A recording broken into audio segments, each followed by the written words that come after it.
So welcome everybody. Let's get started. Please get seated, grab food, get comfortable. Let's have some fun. So my name is Igor. I'm the team lead on the AngularJS project. I come here from the Mountain View. I'm presenting at the conference, and we thought that it would be cool if I could meet everybody here in person. So we made an exception and organized this meetup for Friday, which is not the ideal time, but I'm really surprised how many people showed up, and that's awesome. Thank you very much for coming. This meetup, I have some stuff prepared that I want to show you, but it's really about you asking questions, you finding out something that was unclear or you didn't know how to solve in Angular. This is the time. Either there are microphones, so this is being recorded. I don't know if this is going to be good video or not, so we'll see. But if there are good questions and good answers, we're going to put it online, and other people can benefit from the conversation we're going to have here. So please, if you have a question, raise your hand, and we'll give you a mic, and you can ask questions. Just show of hands. How many of you know Angular, have been using Angular for some time, and seasoned developers? Okay, about half. How many of you have never heard of AngularJS and you just walked by chance here? One. Welcome. Well, I hope you're at least a developer, JavaScript developer. If not that, then enjoy the food. Okay, so we have about half and half. So I'm going to cover some basic stuff, but again, this is about you asking questions and finding out why things work a certain way in Angular. So I would like this to be really interactive. So please ask questions. So what we're going to do today, we're going to build a very simple application. It's to-do list. I know you've seen this 100 times. The application itself is not interesting. What is interesting is how we're going to build it. And I'm going to try to describe why things work a certain way in Angular. And you can take this knowledge and then reuse them in other situations. So the application is simple, and that's very good because we don't need to deal with the complexity of some business rules or something like that. So the application itself is not working right now because I need a server to be started. So I'm just going to be using a static Python server. So there's no kind of pre-processing going on my computer. I just have HTML files and JavaScript files that are loaded in the browser, and everything that you'll see is happening in the browser. There's nothing happening on the server side. So if I refresh, yes, this works perfectly. Awesome. So is it fair to say AngularJS is a competitor to jQuery? The question is if AngularJS is a competitor to jQuery. Can we have the mic somewhere handy so that, yeah, perfect. So the question is no. jQuery is all about DOM manipulation, and jQuery is all about making APIs, DOM APIs, in all browsers behave in a consistent way, and also making them more developer friendly. So if you ever worked with the raw DOM APIs, they are not the nicest APIs to work with, unfortunately. And worst of all, they're implemented differently in different browsers. So jQuery solves the problem about how do we expose sane APIs that we can do DOM manipulation with, and how to get these APIs behave in the same way across all the browsers. So Angular is all about how do we build applications in the browser. So it's a high level of abstraction. We are solving problems of how do we do data binding? How do we separate the model from the presentation logic and the business logic? How do we make the application testable? How do we do navigation within the application and that kind of stuff? So it's a higher level of abstraction. And Angular itself can actually use jQuery if it's loaded on the page, but it's an optional dependency. We don't need jQuery to run Angular applications. Can we turn on this just slightly? Mic's on. So you come into that. Yeah, there's a feedback at least here. I don't know how it's over there. This mic might be on. Can you just? Okay, perfect. So, yeah, this is better. Yeah, it's a higher level of thinking, a higher level abstraction, and we are all about how do we build applications as opposed to how do we interact with the DOM APIs in a sane and consistent way. So to more correctly answer my question, it's more a competitor to Sencha instead of jQuery? Yes, Sencha is how do we build applications. Sencha is taking a different approach where they provide the full stack and they're saying, you know, HTML, CSS, and JavaScript is insane. We're just going to provide you APIs to do everything. Whereas Angular's thinking and philosophy is like, HTML is pretty good. JavaScript is also pretty good, but it needs some help. How could we extend HTML? How could we help JavaScript a little bit to make it really powerful and really productive when you're building web applications? But yeah, it's the same space. Does that answer your question? Yeah. Perfect. So let's get going. We have this to-do list. Right now, it's just a static page. When I try to do something, actually, there's nothing, no interaction going on. I can click on buttons, but it's just going to refresh the page. And the reason for this is what I have is just plain static HTML. There's no Angular anything going on. There's no JavaScript going on. I'm just going to walk you quickly through this file. It's just HTML5. This is the index.html. It's a HTML5 file with a header where we're loading some style sheets, AngularJS file, to-do.js file, which is the JS file for our application, and we have body with some heading, paragraph that matches this part, some link, and a very simple list, static list with some static data. And at the bottom we have a form. Nothing fancy, static page. How could we turn this into an application? So first of all, any application in Angular, when you want Angular to bootstrap the application automatically, there are other ways to do it, but the easiest one is just say ng app somewhere within the page. Now, the place where you put ng app is significant because you can put multiple applications on a page, and you can have multiple ng apps on a page, and you can also have a legacy application, and you want just part of the existing router application, let's say, to be a small nested or embedded Angular application. So let's say you have a legacy system with some complicated form, and you would like to use the data binding in the form to be implemented through the AngularJS data binding. So you can just put ng app on that form, and everything else is the legacy application. Just the form is a tiny little Angular application. So okay, now we said that application starts on this body tag, and everything within the body tag is our application. So what I can do now, I can include some very simple data binding. So I can say hello. Actually, if I save the page, we see it here. Let me make it more visible. Okay, perfect. So notice if I remove the ng app, HTML itself doesn't know how to do data binding. So it's just going to render the double curlies, but that's not what we want. We want actually Angular to kick in and teach the browser how to do data binding. So once an ng app is in place, the data binding just works. Now, these expressions can be pretty complicated. I can do something like this.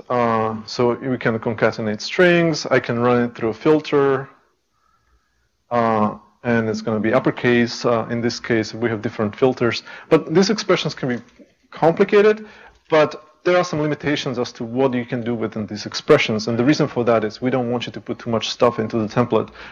We want to guide you to keep the expression simple, but give you flexibility when you need it. But most of the logic should be happening in the JavaScript world, and I'll show you in a bit how that is going to be happening.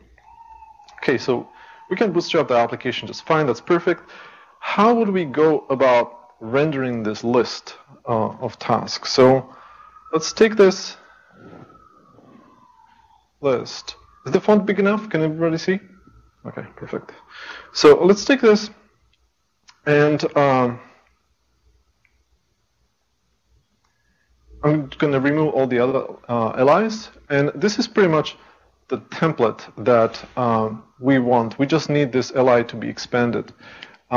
What should be the model for this application, and what should be bound to the template in order to expand the list based on a model?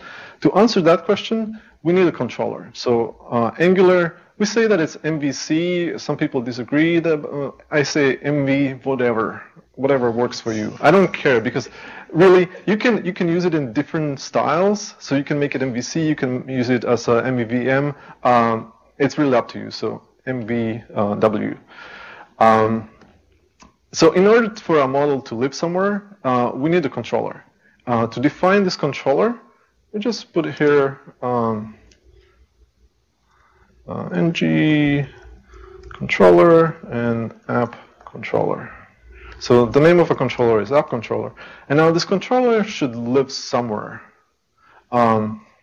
This is just the static LI from this example, so don't get confused. This controller needs to live somewhere. It could live in the global namespace, so if I just define the function called app controller, Angular would find it.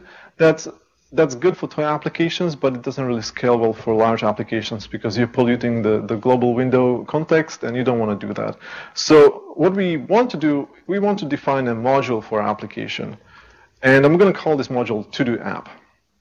Now, this to-do-app module must be defined somewhere. And this is where the to-do.js comes into play. So in to-do.js, we're doing several things. One of them is we're defining the module. So we're going to call angular.module, and we're going to say create a module to-do-app, and we're going to assign it to this temporary variable. And we're going to interact with this module through controller API, and we're going to define what the app controller is, and it's going to be this function. So this is the constructor function for our controller. So perfect. We have a controller defined. We have the controller living in the module. Application knows what's the name of the module.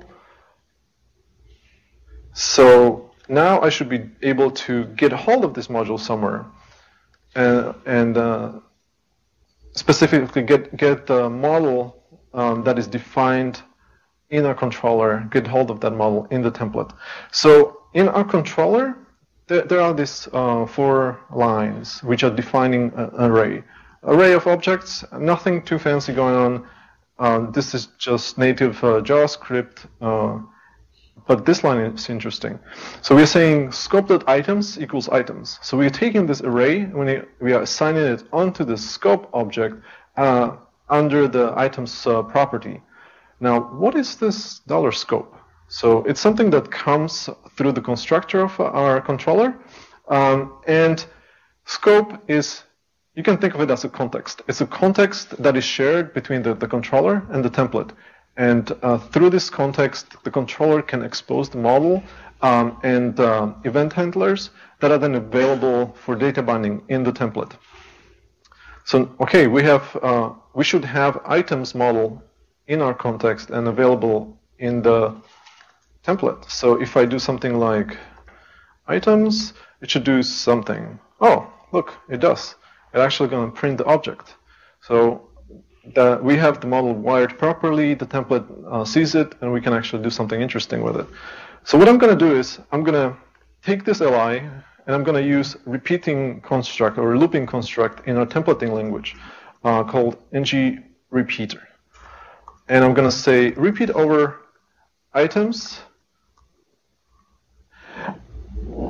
repeat over items, and assign every time you get to the next element, assign it temporarily to the item variable, and stamp out a new copy of this element, so of this LI, and data bind it with this item model. Interestingly, now we see that there are 2 tasks, but we still see that it's the content of the task is task1 everywhere.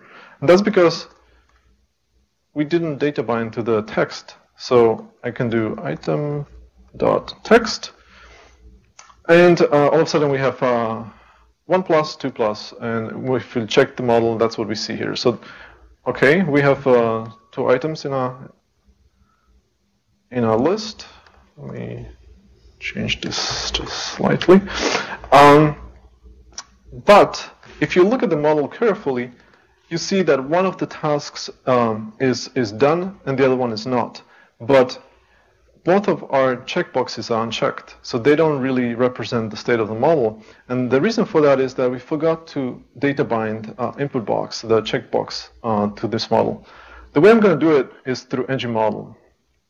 And I'm going to say item.done, and that's enough to tell Angular to two-way data bind this checkbox. So whenever I check the checkbox, Angular will automatically update my in-memory model. And whenever the in-memory model is modified, it will automatically update the checkbox state. So if I do something like this, where I done, we see that one of them is false, one of them is true, and when I change this, the textual value actually changes as well. So that's perfect. The data binding is really working for us. So I can now nuke this static list because it's not really helping us much.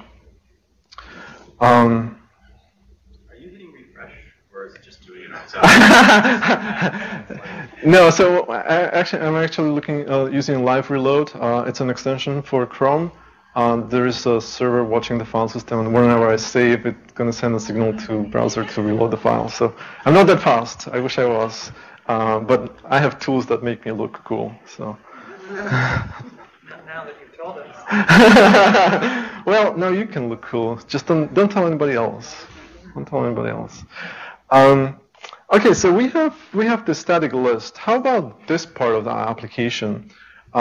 We just have some placeholder strings in there, but we really want to show how many items we have in the list. And the way we would do it is, again, using data binding. So we have a model, items, which is an array. And every array has a length property. So I can just directly data bind to it. Perfect. So now we have 2. You understand why this works, right? Perfect. What about this guy? So how many items are remaining? Native array doesn't have any facilities. That would tell us, because this is really domain-specific property of a model.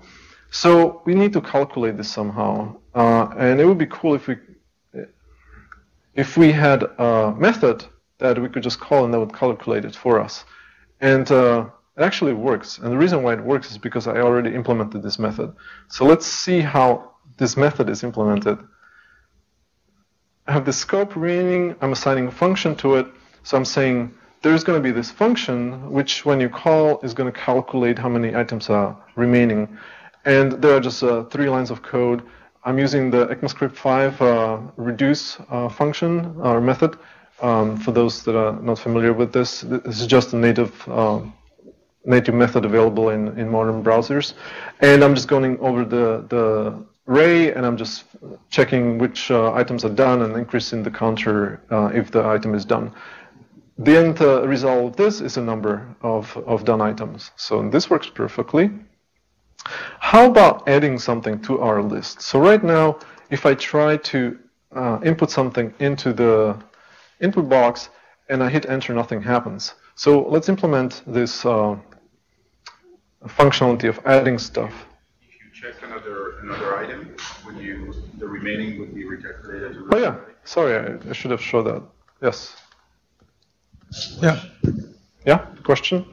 Yeah, I have a question. I'm not sure I understand something, but sure. When, for example, when you check that checkbox, how much of the page refreshes? In other words, everything in the NG app refreshes? Is that what you're saying? No. So there's a difference between what refreshes and what's happening in the model and what's happening in the view. So if your model changes, we will do the minimal amount of DOM manipulation necessary to take the model change and convert it to something that is representative of this model change in the view. So whenever I check that checkbox, the only thing in the entire application that changes is that 2 change into 1. Nothing else changes. How does it know that that function needs to be invoked? Very good question. So how do we know what changed, and how do we observe this model mutation changes? The way we do it is we have the lifecycle internally that you don't really see unless you start building larger applications and need to understand better how Angular internally works. There's an internal lifecycle which triggers dirty checking. So dirty checking might sound horrible, but it's actually not that bad, and it turns out that in many cases it's actually a faster way of detecting changes than any other method available. So what we are doing, we are actually gathering all the expressions that are data bound, and these expressions tell us what are the parts of the model that are interesting to the application. What are the parts of the model that we need to observe? We don't need to, like, if your model is 10 megabytes large array, we don't care. What matters is how much of this model is bound to the view. So what we do is at right time, we will run through all the expressions, calculate the current value, compare it with the last value. If we see a difference, we know that model changed, and we need to call some. You would take a hit if the implementation of the remaining method was expensive. Yes. Yes, I would take a hit, definitely. Can you manually call the same function to refresh it? Yes. So the other question is, when do we do this dirty check-in? Because if we do it too often, it's wasteful. If we don't do it often enough, then the model will not be refreshed when it needs to be. So because of the whole event model within the browser, the model can change only when a certain interesting event in the browser happens. This event can be a click, it can be a key press, it can be XHR coming from the server, it can be a timer firing, any kind of event listener that I mentioned could cause a model change. Now, we want to know about this kind of event, and when it happens at the end of the event, when the event handler finishes running, is when we want to do the dirt checking. Now, how do we intercept all these calls? Like, we could go and monkey patch the native APIs in the browser, but that would not make us very popular in the JavaScript community. So instead, what we are doing, we are offering you APIs that typically wrap all the native APIs in the browser and add this dirt checking at the end of the call. So instead of set timeout, we have a timeout service, which when you call, provides the same facilities and actually extra stuff like promise API and other things.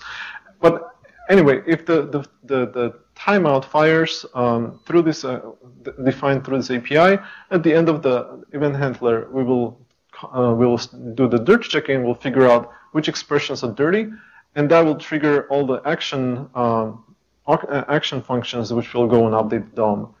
And again, they will update only that part of DOM that corresponds to the model, the expression that changed. Does that make sense? Okay, one more question? Yeah, sorry, going back to the thing, how do you know when, for example, when a function is dirty? How do you know if remaining should be updated or not? Well, that's simple. You just call it. You get a number 3. Okay, so you always call it. Yeah. Okay. So we call it, we get a number 3. We remember that the last time we called it was 3, and next time we do dirt checking, we compare the 3 with the current value, and if it's different, then we know that the model is dirty. Mm-hmm. For this specific example, you can do it with filters like filter count. Is there advantage to doing it by a function on the scope as opposed to doing it through a filter chain? Are you talking about Angular filters? Yes. There are different ways of doing the same thing. I suppose you could do it through the filter, through the count filter. Use filter and then count. Yeah, you could do that. It's the same thing. There's no difference. So let's get going. We're going to add the functionality to add new items into the list. And we already have this form here. We just need to data bound it and connect it to the logic that adds the item into the array. So what I'm going to do is I'm just going to say ng model, and notice every time I use ng dash something, that's an Angular specific API that we use to extend the HTML functionality.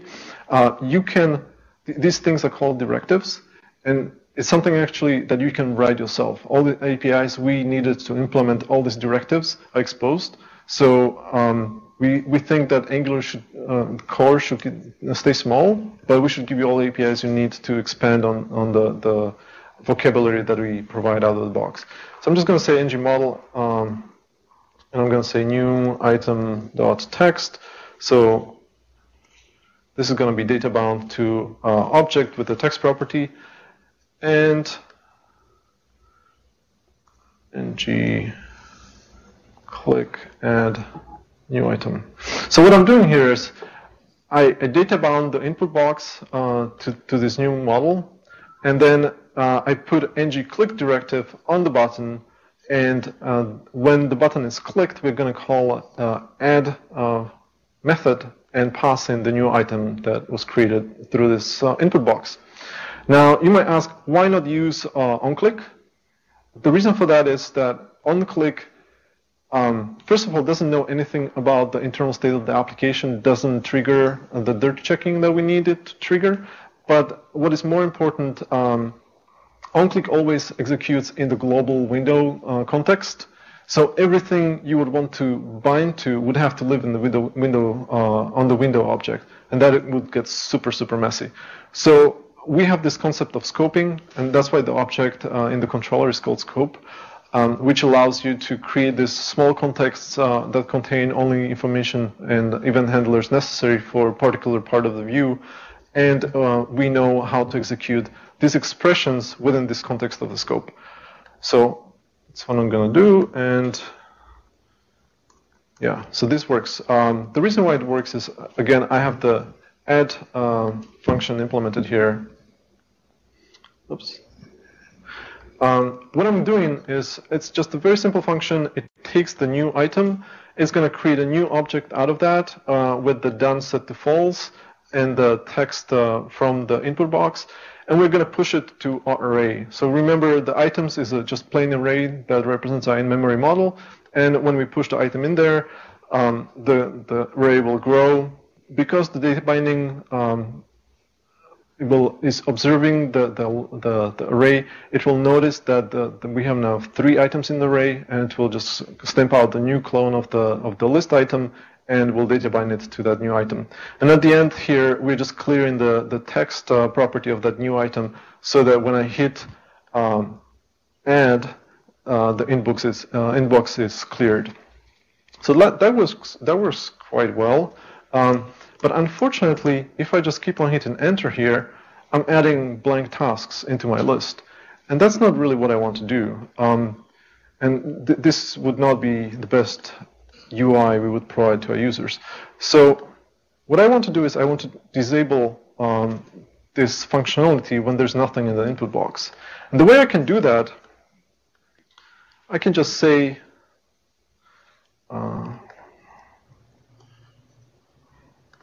here, ng disabled when new item text is empty. So when new item text is falsy, I want this button to be disabled. So when I go to my application, I actually see that the button is disabled by default. So I cannot do anything. But when I start typing into the input box, all of a sudden I can click the button. And if I delete everything from the input box, it changes. So this is data binding in action. This is what data binding allows you to do very easily. Now think of what would you have to do in order to get this functionality. All the listeners, you would have to register, update the state properly, and make sure that everything just works. That would be a lot of work. But with data binding, it's super simple to do. We had a question? I was just wondering, disable this, it's a property of the button, not a class, right? So the question was, the disabled is a property of the button and not the class. So what it actually is, button has a disabled attribute. So ng disabled is just a data boundable variant of that. I think I could actually use just disabled in this case if I did it this way. Yeah. No. Disable.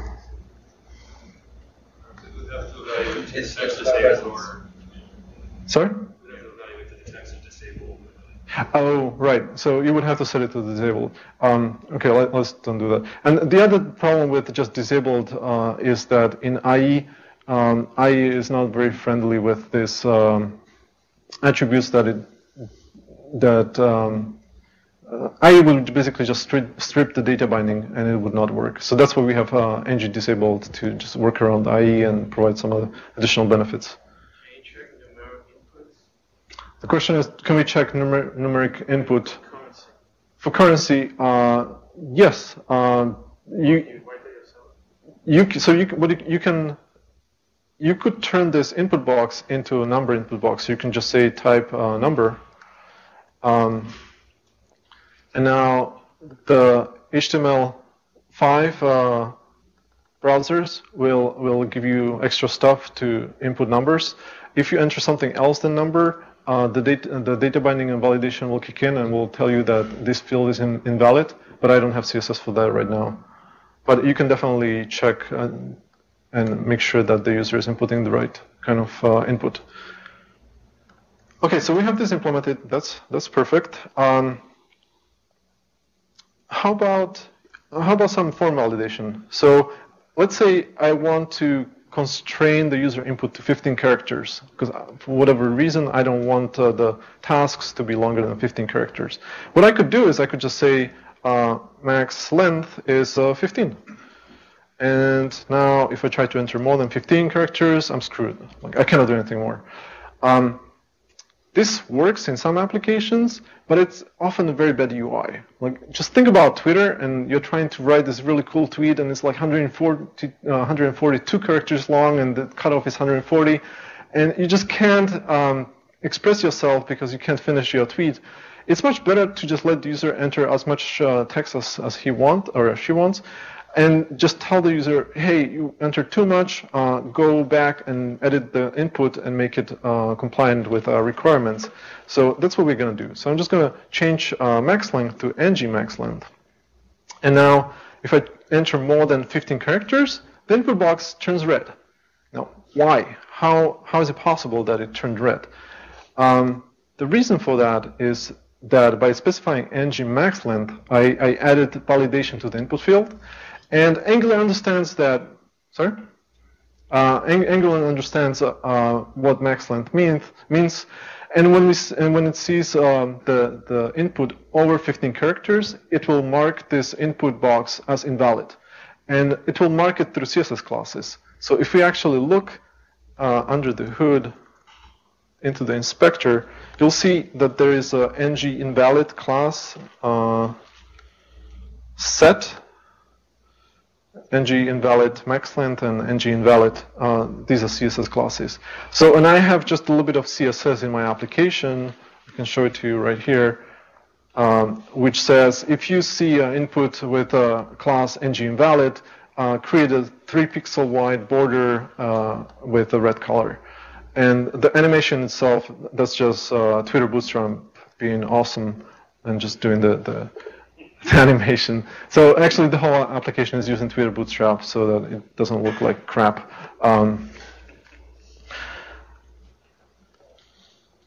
Okay, so we have our validation and the input is red. What is missing here? Anybody?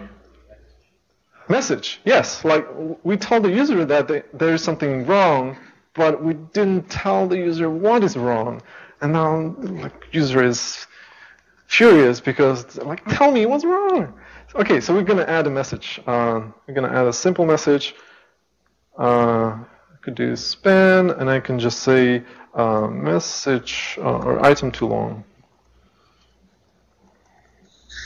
Okay, I refreshed, and I have the message. Perfect. Except that now it's visible all the time, and that's not what I want. I just want to display it when the form is invalid. So what I want to do is I want to conditionally display this message, and to do that I can use a ng-show directive. ng-show directive will show this particular item whenever the expression that I'm adding here evaluates to true. So what I want to show this message when there's a validation error. In order to get hold of this validation error, I need some names. So I need to name my form. I'm just going to call it. I think new item form, and I'm going to add a name to my input box. I'm going to call it new item text, and in my ng-show, I can now say new item form dot new item text dot $error, and if I did everything properly, new form showing list to true, error message too long. No, I did something wrong. Let me look at my notes. Add item. $error. Yeah, what do I have?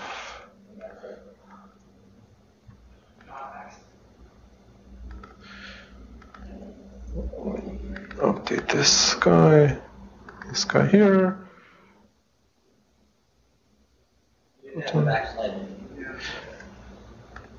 Okay, yeah. Okay, perfect. So I didn't have the max length. So now, whenever we have a max length validation error, as specified here, we're going to show the message. So this binding will evaluate to true, and we're just going to show this entire span. Perfect. That works really well. We didn't have to do much to get that going.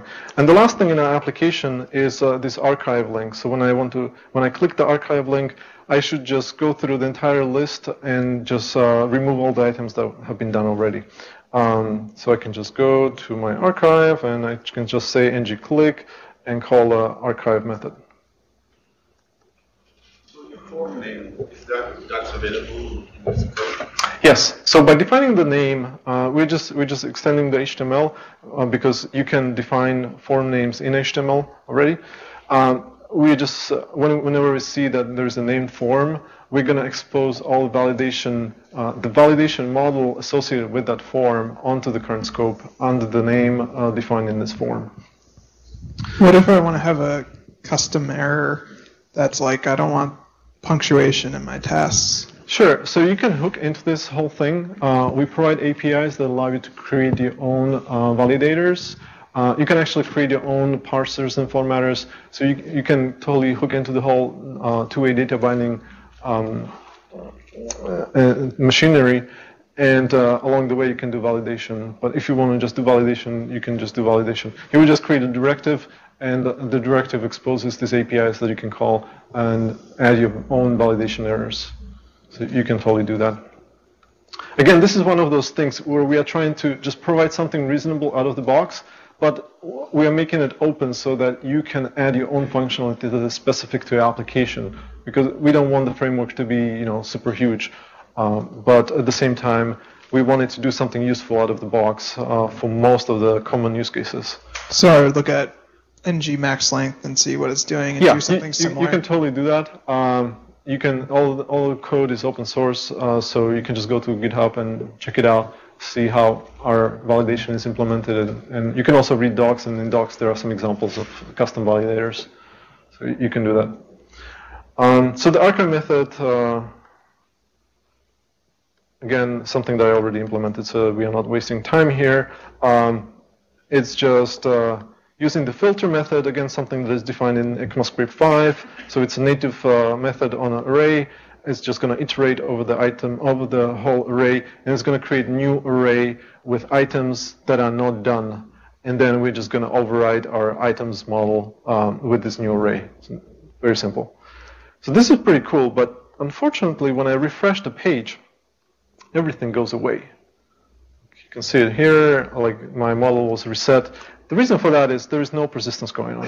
I have an in-memory model that was defined in the controller, right here, and that's it. Like we need to do something better than this. And I'm going to cheat a little, and I implemented this already, so I'm just going to jump to that commit in this application where this is implemented already. Demo. Oops.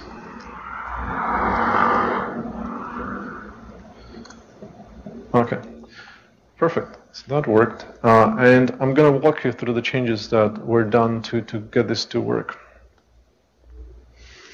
So I have a database in the cloud, MongoLab. Anybody knows about MongoLab? 1, 2, 3, couple hands.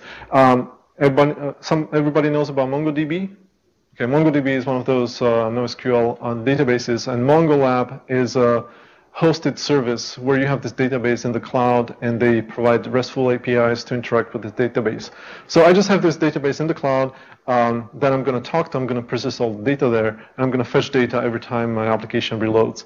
So when the application is starting, it's going to make a HTTP GET request to this database. It's going to pull the data in. It's going to show my application, show the data to the user, and then as the user interacts with the application, when I check boxes or when I add a new thing, we're going to persist everything in the database.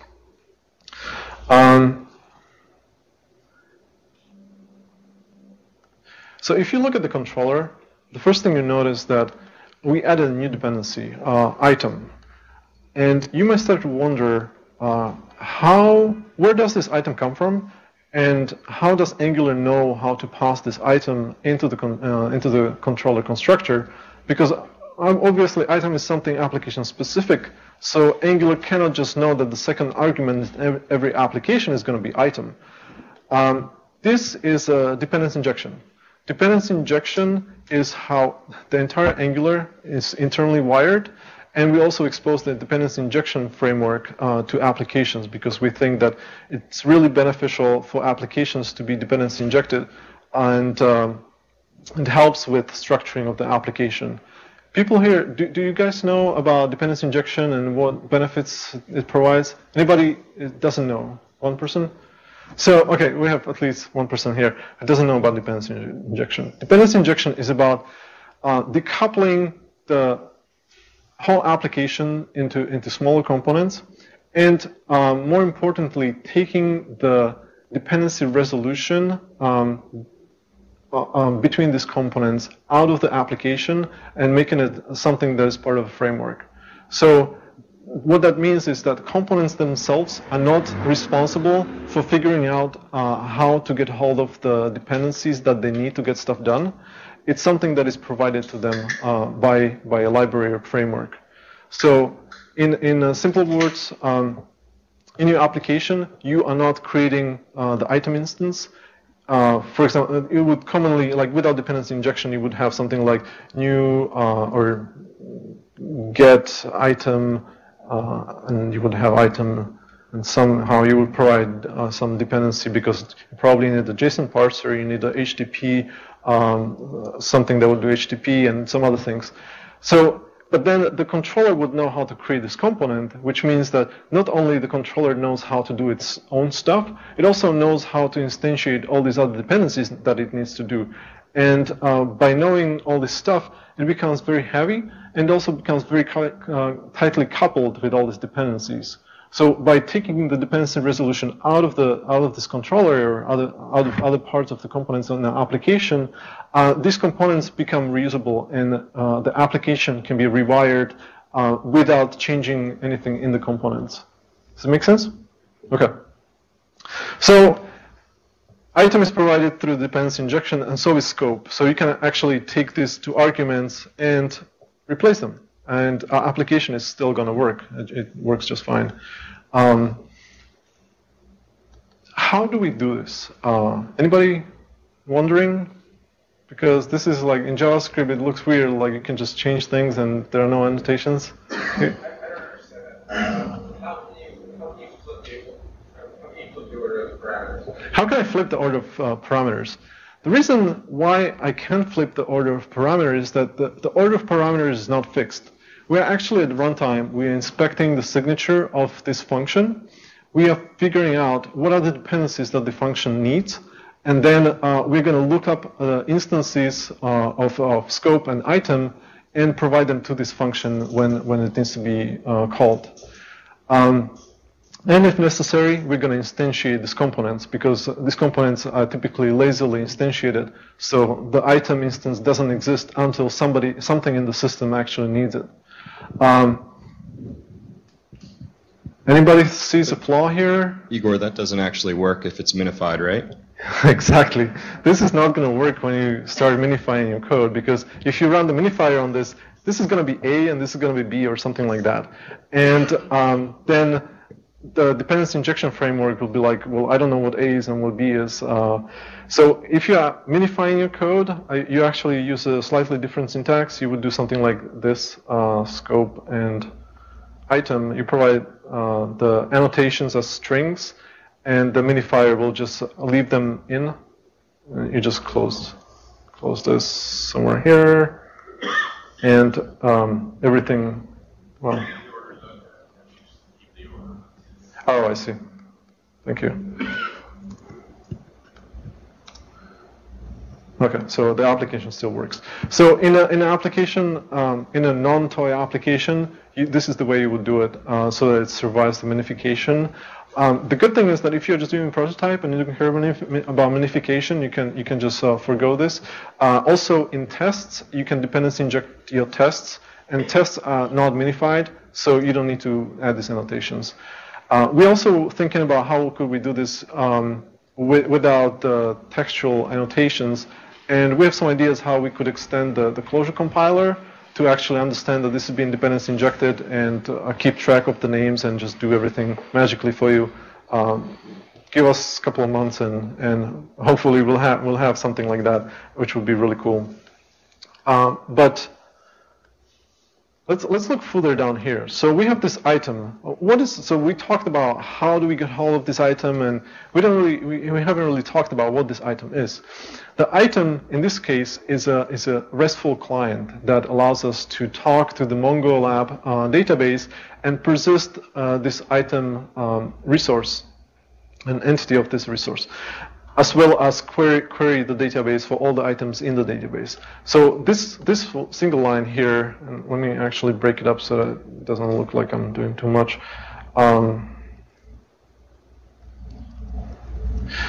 This line here, I will cause a query to be sent to the database in the cloud, and when the response comes back, we're going to assign it to this items object, which is then published on the scope, just like we had before. And the rest of the application stays about the same, except when we are adding at the end of the add event handler, we're going to call save to persist the data in the database. And when we are removing through the archive method, we are also going to remove the individual items from the database. And if we look at the item, so in our Remember to Do app, that's a module for our application. And besides controllers, we can define other types of interesting things that are then available in the dependency injection system. One of them is constant. The identifier of the constant is API key. This is the value. And then we have a factory down here called item. These are the instructions on how to construct item using a factory function. So the function that we pass is a factory function, which when called will return the instance of the item. And in order to do so, it needs its own dependencies. And one of them is $resource, which is a built-in service in Angular that allows you to generate RESTful clients, and the API key, which is something we defined here. So notice the dependency injection can actually help us break the whole application into these smaller chunks. And the smaller chunks are then easier to test, which I'm going to show you in a little bit.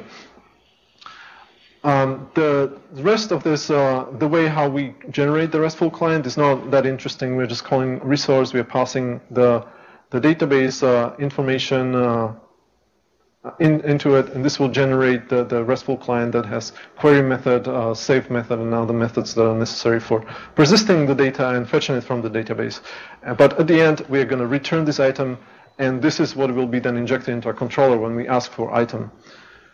So the interesting thing here is this line. What looks weird about it? Remember, this is JavaScript. Carl? No, somebody else. Does this look right to you? Like I'm making a query to the database somewhere in the cloud. This can take 10 seconds or 500 milliseconds. It looks like we are making a blocking call or a synchronous call, but we're actually not. What's happening here, the query method will return immediately. It will fire off the request, it will register its own listener, and will return something that will eventually become the model when the server responds.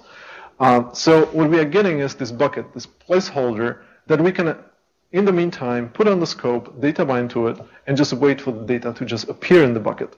And when the data appears, then the data binding will kick in, and we'll just expand the list, and we'll render it nicely. So this is pretty cool. If you're doing something simple, if you're doing something more complicated, and you need to do some calculation or something when the data arrives, you would probably register a callback here, which you can totally do. So you can do like items and just do stuff with items here when the data arrives. So far, so good? Okay, we have a question? So just wait for the mic, please. Thank you. So one of the questions I've had as I've been working with Angular is, you seem to be solving 2/3 of the reasons that AMD patterns exist. Okay. You know, and I'm wondering if you've done enough that you find in production you can go without something like a writeup.js. And I know a lot of that is about, you know, sort of lazy loading the things you need, but a lot of the reason I use something like writeup.js is so I can cleanly define a module and I can cleanly define dependencies, and you solved 2 of those problems. And so, right. So this is a very good question, because people often think that the dependency injection is a replacement for dependency resolution and something like writeup.js or AMD. And that's not quite true. They're solving different problems. The AMD and writeup.js, they're solving the problem of how do we figure out that from all these files, from all these JavaScript files that we have, how do we figure out what is the right order in which all these files should be loaded in the browser? And how do we lazily fetch code as it's needed for our application? So this is what AMD and writeup.js solves, and they do quite a good job of that.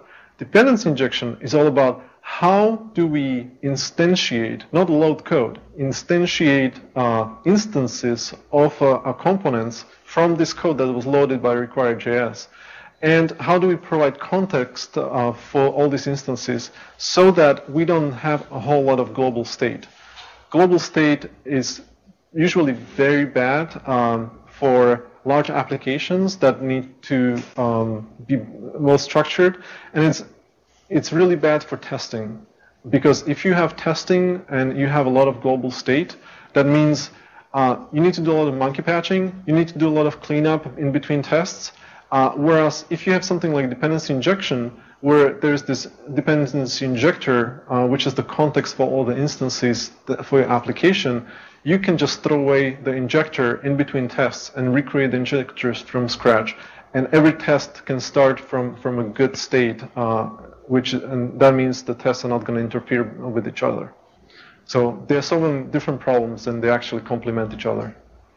So what you're saying is you still find yourself using some, you know, AMD pattern now? Most of the applications that we are building, we find that the reduction of code that Angular gives you means that you don't actually need to lazy load code. You just load everything up front.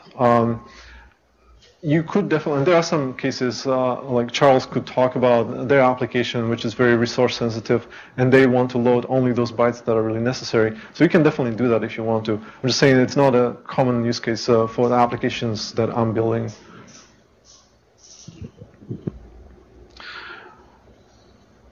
Okay, so we have the persistence working, and as I showed you, if I reload, everything's looking pretty good.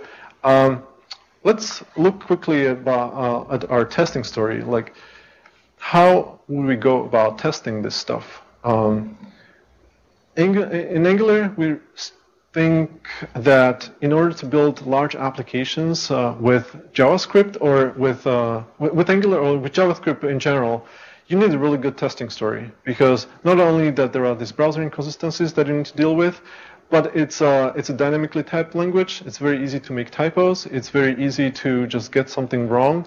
And somebody would say, oh, that's what compiler will check for you, and you need a compiler to do that. I don't think compiler is the right answer, because compiler will just make sure that the types are aligned and you're calling everything in the right order.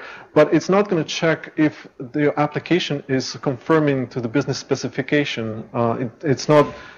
Compiler is never going to check that you are actually storing the item when you need to, or that everything is properly data bound or anything like that. So I think that tests a much better validation of the application than a compiler, and you can get all the benefits from dynamically typed language and have an application that can be maintained and scaled if you do testing well. Now, in order to do testing, you need to write a lot of tests. And in order to get somebody to write a lot of tests, it must be super easy. Because if it's difficult, people are not going to do it. So we think a lot about testing and the testability story in Angular, and we are thinking, how could we make it easier? How could we help people structure the application so that it's testable out of the box? And how could we also help with tools that are necessary for testing? And one of these tools that I'm going to show you is Testacular. Testacular is a spectacular test runner, and you can. I think we mentioned it here already, but if you wait, okay, this is the website for Testacular. It's a node-based server implemented with Socket.io, and what it does, when I start it, I just have a shortcut in my IDE that will just fire off a script. And this will start the node server. And I have a browser window down here, which I pointed to localhost 8080 because that's where Testacular started. As of this moment, there is a WebSocket connection created between the browser and the server, and I can forget about this browser window, and I can dispatch tests into this browser. So let's see what my test looks like. So I can go to spec. These are some of the tests that we wrote for this application. Anybody doesn't know about Jasmine and behavior-driven development? Everybody's familiar, at least somewhat. So Jasmine is just a framework that allows you to write tests. They also provide a runner, which is HTML-based, but there are many issues why you would want to avoid the HTML runner and just use the DSL to describe your tests and do the assertions, and then use Testacular to actually run these tests in one or multiple browsers, because with Testacular you can actually capture multiple browsers at once and just dispatch tests there. So what I'm going to do, when the Testacular started, it knows about my source files and the test files, and is watching the file system, waiting for changes to the file system, and whenever any of my files change, it will fire off a new test run and will execute all of the tests. And that's what's happening here. So if I just do something like this, you're going to see down here, this is the output from Testacular, and just says we have a Chrome running and we executed 7 out of 7 tests and all of them are passing. So that's pretty good. Let's make a test fail. So let's look at this test. What Jasmine gives you the structure for tests that makes them easier to maintain and read after you write them. So we can say, we have this app controller which has an add method, and we're going to describe this method. And there is a specification for this add method, and the specification says that this method should add a new task to our model. And if you look at the test, we are expecting that our items array is at the beginning empty. And then we call our add controller method that we implemented and passing some fake data. And afterwards, we are assuming that the item's array length is 1 and that the text of the first item is our fake task, the input that we inputted. So this is very nice, easy to read text, easy to read test, and it's a specification for our application. So let's say that I forget to add this task. Now I get a failure. So the stackler is going to complain. It's going to say, cannot read property text of undefined. And it's actually going to give me a stack trace, which if I click on, it's going to take me to the line that failed. This is something that WebStorm offers. So if you just have a output in the console that looks like a stack trace, IntelliJ WebStorm is smart enough to parse it and give you this click-through functionality. So we know that this failed, and in order to fix it, I'm just going to fix this. This is super simple. Now my test is passing. This is awesome. So I'm again running 7 tests. Everything's good. Let's say I do major refactoring, and I have 300 tests, or like in case of Angular, we have close to 1,600 end-to-end unit tests for Angular, and all the DOM manipulation and dependency injection, all the other stuff that we are doing. So when we do major refactoring, it's very easy to get 500 tests failing out of the entire test suite. And you should see the output out of that. Like, it's a huge file with lots of stack traces, and you're like, oh my God, what just happened? Like, how am I going to fix this?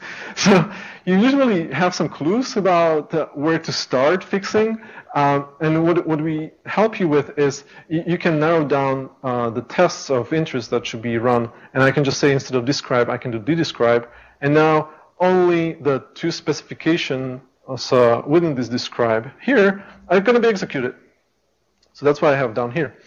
I fix this tests, or let's say I still have 10 tests failing, and I just really want to focus on fixing just this one. So instead of it, I can do it.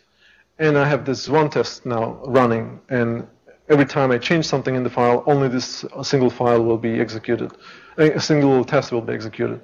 So I can really focus on fixing one test at a time and get everything under control. This is really nice. It's not something that Jasmine provides out of the box. It's just something we added on top of Jasmine, but it's available to you if you use Testacular. This is Testacular feature. One thing that is Angular feature that we added on top of Jasmine is this module function and inject function. So I mentioned already that dependency injection is a very important concept in Angular applications, and it's what wires the entire application and takes all the components in your application. Yeah, I'm not taking shuttle home today. It takes all the modules, it takes all the components and wires them properly, instantiates them at the right time. So in order to be able to test the application, you can actually have a full control over the injector, and for each individual spec that executes, we're going to create a new injector, and it's up to you to populate it with the services that you want to test. So in this case, we're just saying that before each of the tests, load the to-do app module with all the services and controllers defined in this module. And we're just throwing some extra stuff here, like we have this mock item, which is a mock implementation of our item RESTful client, so that we don't actually need to make a full XHRs to the server. We can just fake all of the XHRs. And down here, we have this inject method, which allows us to get hold of instances. Again, just like we inject this stuff into the controller, we can inject stuff into tests before each, and it works the same way on it. So I could just wrap this function into inject and get hold of the instances from my injector. So this makes testing really easy, because not only you can get hold of anything within the system, and it's instantiated through the full dependency injection, so all the dependencies will be resolved. But by being able to configure the injector at test time, you can override many of the heavy dependencies that would make testing very difficult. So like with the item RESTful client, instead of making real XHRs, we can actually train it. And I think I have a file here. Yeah. So this is a specification. These are all the tests for the server side, the persistence and all the communication. And what we can do, we can say expect GET request to this URL, and when it comes, respond with this response, where the response is just something that we created for our tests. So we have these fixtures for our tests, and it's very easy to rewire the entire application and to provide this mock implementation of the item rather than to use the real one. So this is end-to-end, this is unit testing, but which allows you to test individual components as well as the interaction between two or more components. In order to test the entire application, which is something you want to do, you want to bootstrap the entire application and pretend to be a user and interact with this application and make sure that the user will actually get the end result, not only that the components are wired properly and each component is doing the right thing, but everything altogether is doing the right thing for the user. You want to write end-to-end tests. This is something that we help you with too, or you can use existing tools like Selenium. So we have our own end-to-end test runner, which I'm not going to go into today, but we can definitely discuss that if you have questions about that. So testing is very important in the whole Angular philosophy, and we put a lot of stress, a lot of effort into making it easy, and we really want you guys to write tests because it's cool. Once we have a good test suite, you are really confident about the code you're writing. Refactoring is much easier. Fixing bugs and regressions are minimized because you just don't introduce the kind of bugs that you would without tests. Any questions about this? One question? So what's the best way to think about testing? Should we be testing the controller as a unit, controller and view together as a unit? So the question is, how should we think about testing? Should we be testing the controller as a unit or the controller and the view as a unit? The answer to this is you have these two kinds of tests. And unit tests or unit tests and integration tests, and then the second category is the end-to-end tests. So if you want to test just the business logic, make sure that your application is actually performing the operations necessary to comply to some business rules, then you want to do that on the unit testing level. The reason why you want to have both is, let's say you introduce a bug in your business logic, and you have only end-to-end tests. What that means is that you're going to have slow tests because end-to-end tests are very expensive to run.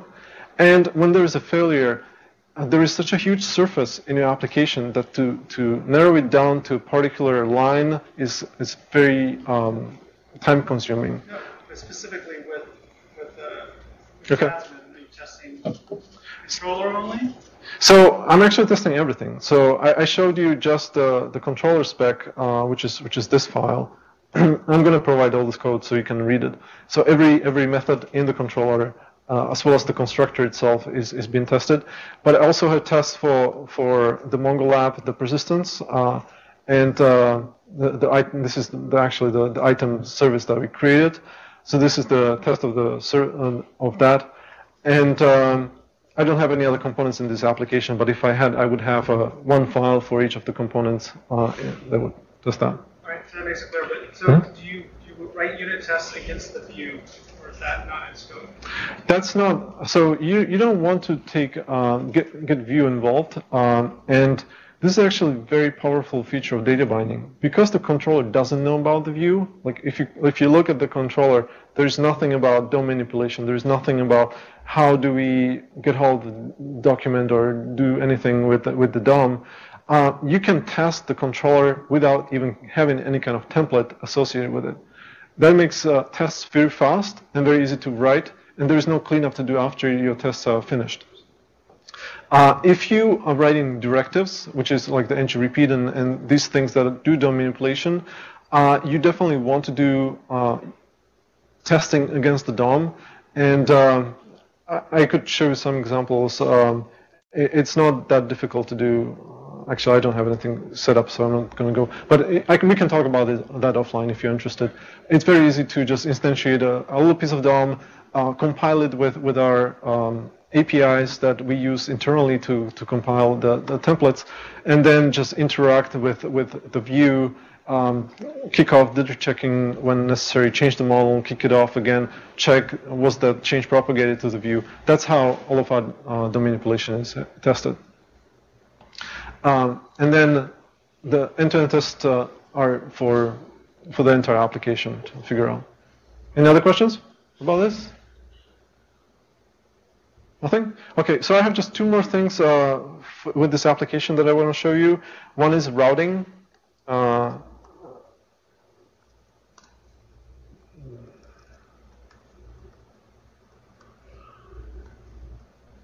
So in small application, it's common that you just have one view, but we are not building small applications, or Angular is not built for small applications. We actually want to be able to have an application that has many views, where these views can be like a login screen, it can be settings page, it can be the main list or the detail list of a particular item, or it can be a form or anything like that. So we need to be able to specify that our application has all these views, and each of these views has some template and likely also a controller associated with this view. And we need to be able to associate this template and the controller with some kind of URL so that we have a bookmarking capabilities and also the back button works. And this is what we commonly refer to as deep linking. So deep linking is when you have more than one view, like I have in this application. I have a very simple menu. One of the views is a to-do list, and the other one is just a hello there example. Notice every time I click on this link, the URL in the browser changes. And if I refresh with the hello there, it's just going to start at the hello view. If I go here and refresh, it's going to start at the things to do view. So this is deep linking in Angular, and the way it's implemented in our application. So I have our to-do app module. And in our module, I'm just going to say, I want to provide some configuration for this module. And in order to do my configuration, I need a route provider. Route provider is a provider that it's an object that allows you to provide configuration for the routing in the application. And what I'm going to say is that when my address bar or the URL in the address bar is /, then I want Angular to instantiate the app controller, the controller that we created for our application, and fetch this to-do.html template, which is I just took everything from the index.html and moved it into this file. But if the URL in the address bar is hello, I just want to load this template and there is no controller. If we have a URL that doesn't match any of these, I want the redirection to the / route to happen. So if I go to something like this, it should just redirect me. So that's perfect. But how does Angular know where to put this contents of this hello template or the to-do template? If we look at the index.html now, what we'll see is that I removed everything from there, and the only thing I kept, I added this menu. The interesting thing is that the way we navigate between the different views is just using links. And this is just another way how Angular really just leverages everything there is in the browser. A browser knows how to handle link navigation, so why should we do something different? And we just add facilities to watch the location service, watch the location state and pull the right thing. But we also have this ngView here, and ngView is just a placeholder in our template that says when a particular route is matched, this is the place in our template, in our index.html, where the contents of our view should be included. So somewhere here will be all the content for the particular view. Does that make sense? Okay. So what I get out of this is this kind of routing. Now you might notice that. Is there a question? Yes, sir. Can you have multiple views? The question is, can I have multiple views? You can use ng-include to fetch multiple partials. The routing, the way it's done right now, is constrained to just one ngView. Many people are asking about this facility, so it's something that we'll be adding in the near future. But yeah, there are ways to work around it, but we should do something better because many people have the same need. So yeah. So you kind of recommend using like a query parameter or something to like deep link to the sub views, because like let's say you've got a logged out view and a logged in view. Okay. And then once you're logged in, there are sub views within that logged in view, but you want to be able to deep link to those as well. What would your recommendation be? So with logging, the authentication is really a state particular to the session, and it's probably not something you want in the URL. It would be something in the cookie or something like that. Carl can talk a little bit about how they deal with that in their application, where they have a third-party single sign-on service which they redirect the user to. The user logs in, comes back, and then depending on the roles that this user has, they load those routes that this user should have access to. But at the same time, they have the same kind of identity checking on the server side. So even if the user was able to bypass the client side, you will always want to have authorization on the server side to protect all the data. So anything you do.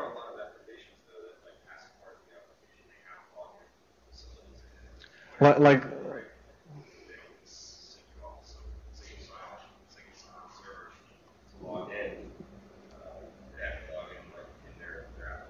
right, so you could have a route where you have a login page, and that's totally fine, and then just you navigate the user. Right, but the state of the user being logged in or not is independent of what the URL contains. Okay.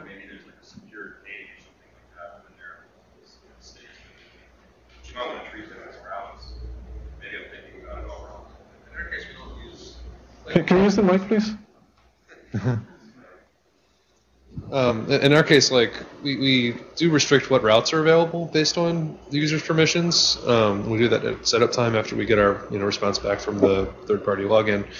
But then with just inside the templates, we use things like ng-show to, if the user doesn't have permission to see something, then we just hide it. And yes, the skilled user could be like, oh, I found it, but it doesn't matter, because if they try to like go to our REST API with whatever hidden thing they found, then that's going to protect them because it does all the checks too. So,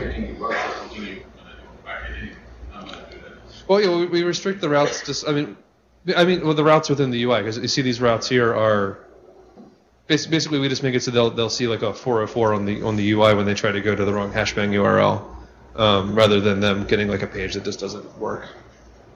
But at the end of the day, the real security happens on the server side. Everything that's on the client is just a user. Never trust anything on the client, because it can be faked or tampered with. The last thing about routing here is I'm currently using hashbang URLs, which work really well if you're just doing something simple. If you're building a real application, you probably want to take advantage of the new APIs in the browsers, like the history push state and pop state. These APIs allow you to get rid of the hash from the URL and actually modify the entire URL.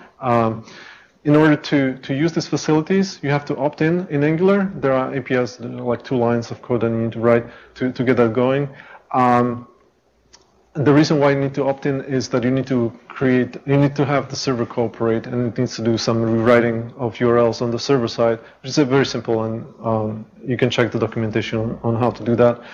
And the best part of this the hashbang versus the push state change is that if you have users that are still on some legacy browsers, IE, then these APIs are not going to be available there. Angular will detect that we're dealing with such a client and will gracefully fall back to the hashbang mode. And it can actually translate between the HTML5 URLs and the hashbang URLs. So if you have users that are just copy-pasting links and sending them through IM or some kind of chat or posting them online, everything will still work. Like Angular can handle the conversion between the 2 URLs once you opt in into the HTML5 mode. So this is routing. And the very last thing I want to show you with this application, notice that when I change the route, there's this very slight delay, and I don't know if you can really see it, but it takes a bit of time for the list, for particularly this part of the view to show up. So when I switch to the view, I'm going to see this part, and then eventually, a few milliseconds later, this list will show up. This application is too small, so it doesn't really demonstrate the problem well. But if you have a large application, you'll see this flickering. The reason why this flickering is happening is if you look at the controller, what we're actually doing, we are making the query when the controller is instantiated. And the controller is instantiated when the route change happens. So the sequence of events is user clicks on a link, the location is changed, we notice that the location changed, we match it against the route, we see that we need to instantiate this controller and this template, so we start fetching the template and we start instantiating the controller. As we instantiate the controller, we come to this line and we make a query to the backend to fetch the data. This is asynchronous, so we continue. We get an empty model. We have the template, we merge the two, we render the view, but there is nothing in the view, so we have 0 items and 0 done, and the list is empty. And then the server will respond with the data, and this bucket, the items future will be populated with the data. The data binding will kick in and will render the list. Again, it's really hard to see on this very small example, but if I inserted some delay or something, it would be more obvious. In bigger applications, it's something you would see much more easily. So how to deal with this? And we thought about many ways how we could do this, and there are some tricks you can do. But eventually, we came up with a way I'm going to show you now.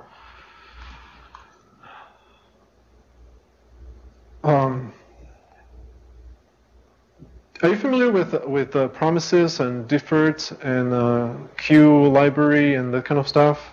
Anybody's not familiar with this stuff? So you can think about promises and deferreds as a way to take control over asynchronous callbacks and get them to join callbacks and basically do all these kind of operations that allow you to synchronize asynchronous operations, so that you can say, I have 5 asynchronous operations going on. I don't know when they will finish, but when all of them finish, I want you to do this. And this is some particular task. This is something you can do by hand if you just create counters and do that kind of stuff, but it gets laborious. And promises and deferreds are this concept that allow you to do this kind of synchronization in a very nice way through APIs that are provided. Angular comes with a $Q service, which allow you to create these deferreds and these promises, and then you can take advantage of them inside of the framework. Some of the APIs like $timeout, $HTTP, probably forgetting something else, are using promises. So what you get out of calling these APIs is a promise. And you can use these promises then in your application. The item is using the $resource, which currently doesn't support promises. It's something that we want to implement. And I was just discussing this with Carl. So what I'm going to do here is just, I'm going to create the promise for my item by hand and work around this for now, but eventually we would like the item to just return a promise that you can just use in the system as other asynchronous APIs do. So in my route provider, I have our /route, which will instantiate the app controller and the to-do list, and I have this new property called resolve. And resolve takes an object, and this object has an identifier and a function. And the function is something that is dependency injected, and the return value out of calling this function is a promise. What will happen internally in Angular is when we match this route, we will try to go through this map, and we will collect all these promises. So this is your chance to tell Angular that there are some asynchronous events that needs to happen before we can continue with the route change. So we're just going to pause the route change. We know that the location is about to change because the user clicked on a link. We're going to pause the route change. We're going to fire off all these asynchronous tasks, and we're going to wait for all of them to finish. And when they are finished, we're going to call the controller, and we're going to make the return values, the return values of the asynchronous tasks available to the controller. So in this case, I'm just calling a query. I'm registering a function which will resolve the promise that we're returning out of this with the items that we got from the server. So the end result is when this function is called in Angular, the Angular framework will receive a promise which will be resolved with the items when they come from the server. And if you look at the controller, we now ask for items with a small I in addition to item, because that's necessary for other things. And this items variable will be the array of the actual values. So the end result out of this is, if I'm navigating between the application, again, it's really hard to see with such a small data set. So would you be staying on the hello there? Yes. Or Yes. Yes. And you can it takes a long time to actually get all the stuff. You might be stuck there and not necessarily. Yeah, but we give you option to show something like loading. Like think about how Gmail works. Like Gmail was definitely an inspiration in how to do this, because in Gmail you typically click on something, the URL doesn't change. All this Gmail starts fetching all the data, and only when enough data is available for something valuable, something reasonable to be rendered, Gmail will change the URL and will change the view. In the meantime, you have the loading and you have like a cancel link there. So this is something you can implement with this asynchronous routing. So the route won't load until all the items in that resolve object are... So in this case, this resolve object contains just one dependency, but you can have as many as you want. You can have 10.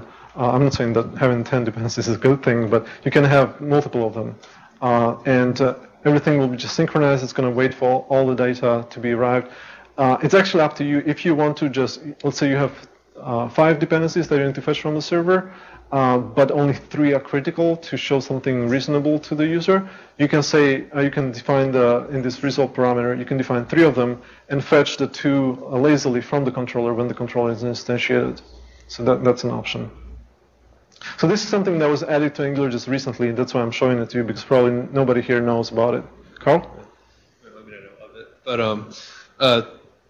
But two minor questions. As far as the ones that don't block it, that you say load lazily in the controller, would it be a simple extension to this to mark things as like not part of the promise that you begin fetching here, but they aren't necessarily fetched when the controller is loaded? It's like you have 3 things that need to be resolved and a 4th thing that you can fire off at the same time. But so you're saying that can I start fetching stuff but not block on it? Yeah. It should be possible. If what you return is not a promise, then we're going to think that it's a constant, in which case it's already resolved. So you could. So yeah, you could return one of those like stub like empty arrays that's going to be popular. All right, that's cool. Yeah. Second thing is the implementation question. Does it compile that template before it's resolved, or does it wait until that's done? So it actually starts fetching the template as soon as it's so. Internally, what happens is that we see that you are asking for template, and we also see that you're asking for all these async dependencies. So we are actually going to take the template and we're going to make it one of the dependencies in addition to what you're asking for, and we're going to fire a request for all of them. If we have the template in the cache, we will just take it from the cache and it's going to be super quick. If it needs to come from the server, we have to wait for the template to come from the server. We'll put it to the cache and continue. I mean, I assume it waits to link it until you have everything, but does it even compile it down, or does it? It's gonna wait. It's just gonna fetch the template. It's not gonna start with compilation until all the data is available. Okay. I would suggest you. Okay, maybe. Pull request welcome. So this is about all I had. I showed you many things. I showed you data binding. I showed you form validation. I showed you dependency injection. I showed you routing, talking to the server, testing. I covered many things. I showed you some tools like Testacular, Jasmine. One thing I should have mentioned and I didn't is actually I don't know why I don't have it in this file. I highly recommend that you use strict mode. So this is ECMAScript 5 feature, which will turn the JavaScript engine into more strict environment, and it's not backwards compatible. So there are some things that were removed from the JavaScript language, which are considered to be not good. Either they present a security issue or maintenance issue. So there are some things that were removed, but there is an extra error checking that is enabled if the JavaScript is running in this mode. So you get to know about accidental leaks of variables into the global window, typos and in your variable names or function names, and that kind of thing. So I highly recommend using ustrict. You need to put it into either the global closure of your application. So it can be scoped either per file or per any of the functions. So I could just actually take it and I can put it to this function, and now only this part of the my application is going to run in the strict mode. But what we typically do, we just put it on top of each file so that it's available when we are testing, when we are running tests. And when we are deploying to production, we concatenate all the files. We remove all the usestrict strings, and we just put one at the very top of the application. Excuse me? Does it matter if you keep them in there? It doesn't matter. It doesn't matter. The only requirement is that the usestrict statement is the first statement in your function. That if it's like a second, then it's going to be ignored. If it's a first statement, then that will trigger the strict mode. So I highly recommend that. Sorry? So the question is there a big time penalty? There is no time penalty that I know of. This is the default for Angular, and Angular is definitely not slow. Two quick questions. When does compilation happen? Is this not interpreted? Right. So the question is, when does compilation happen? Compilation, it's an overloaded term. In Angular, it's the compilation of the template. The compilation happens on the client side in the browser when the application is being bootstrapped. So the sequence of events is we load the HTML in the browser. The HTML will pull JavaScript files, CSS files, and all that stuff. And eventually it will fire DOM content loaded. If you have the ng app attribute anywhere in the DOM tree, we'll find it and we'll know that now is the time to bootstrap the application.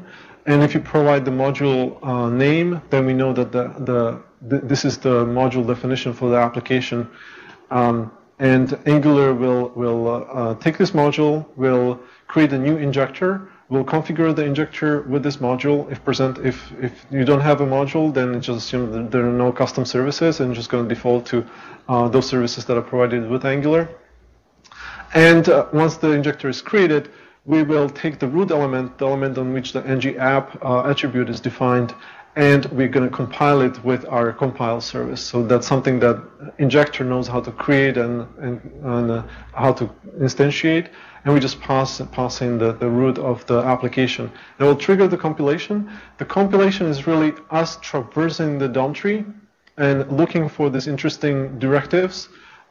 Directives is a piece of JavaScript code that tells the compiler that when you come across ng repeat or when you come across ng show, there is this JavaScript definition of a component that needs to be associated with this DOM, and this component.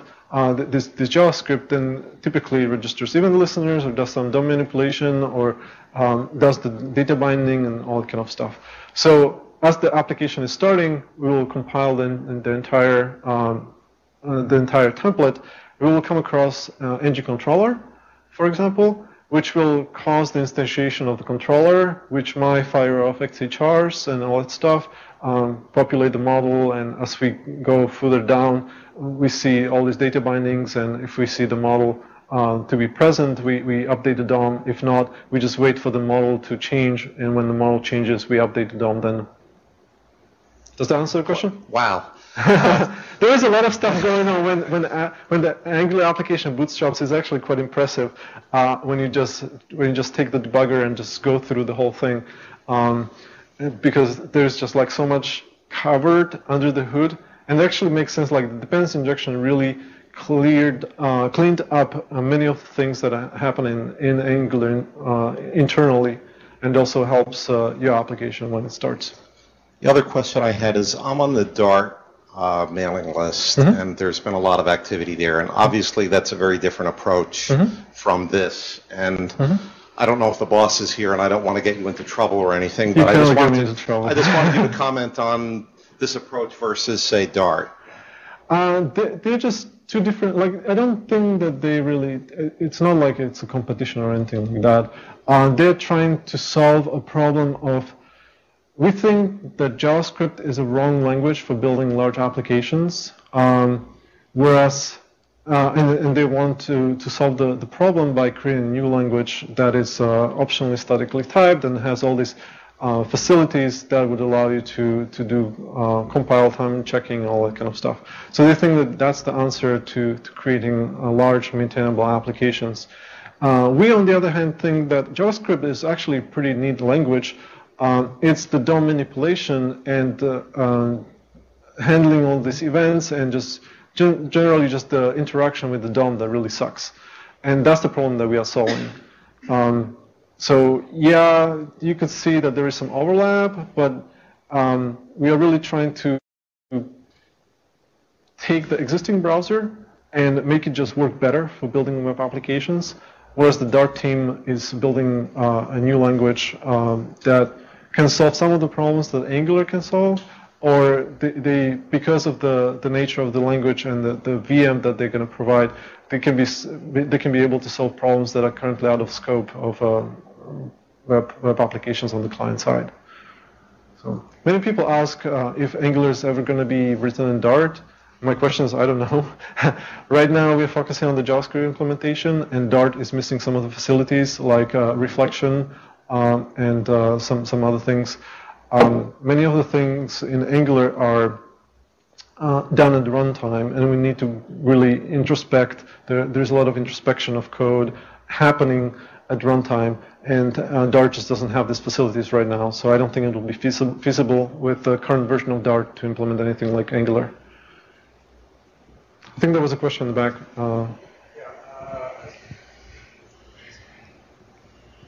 I was kind of wondering how you do this problem. Going back to what you said about JavaScript not being suitable for application development.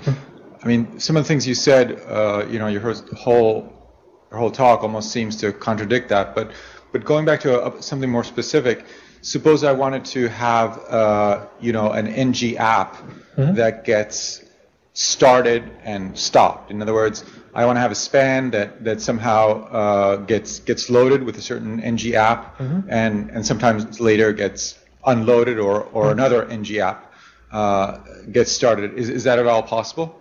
Right now, we don't have a concept of destruction of an application. Okay. I think if you tried, you could do it, but it's just not something we commonly see. Like typically, when a page is loaded, the application just lives until the page is reloaded. Why would you need this? Well, what I would want is a page that can start many applications, that can have a button that says start app A and then start app B and stuff like that. There's actually somebody who's creating this kind of like meta application where they want to be able to do something very similar, and I believe they have some ways to do just this. Okay. I don't know. Probably if you search on mailing list, you could see a discussion about this. It's just not the primary use case. But if you file a bug and say, this is what I want to do, this is the current state, and this is what I would like to get, we can just implement it. Okay. It's not unreasonable. I would say also, you could, if you, instead of thinking of it in terms of NG app, if you wanted to have each of your little things be you can write, when you write a directive, it can have a controller. So if really all you're concerned about is having a bunch of different controllers that appear and disappear, you can do that if you load them as directives rather than as ng apps.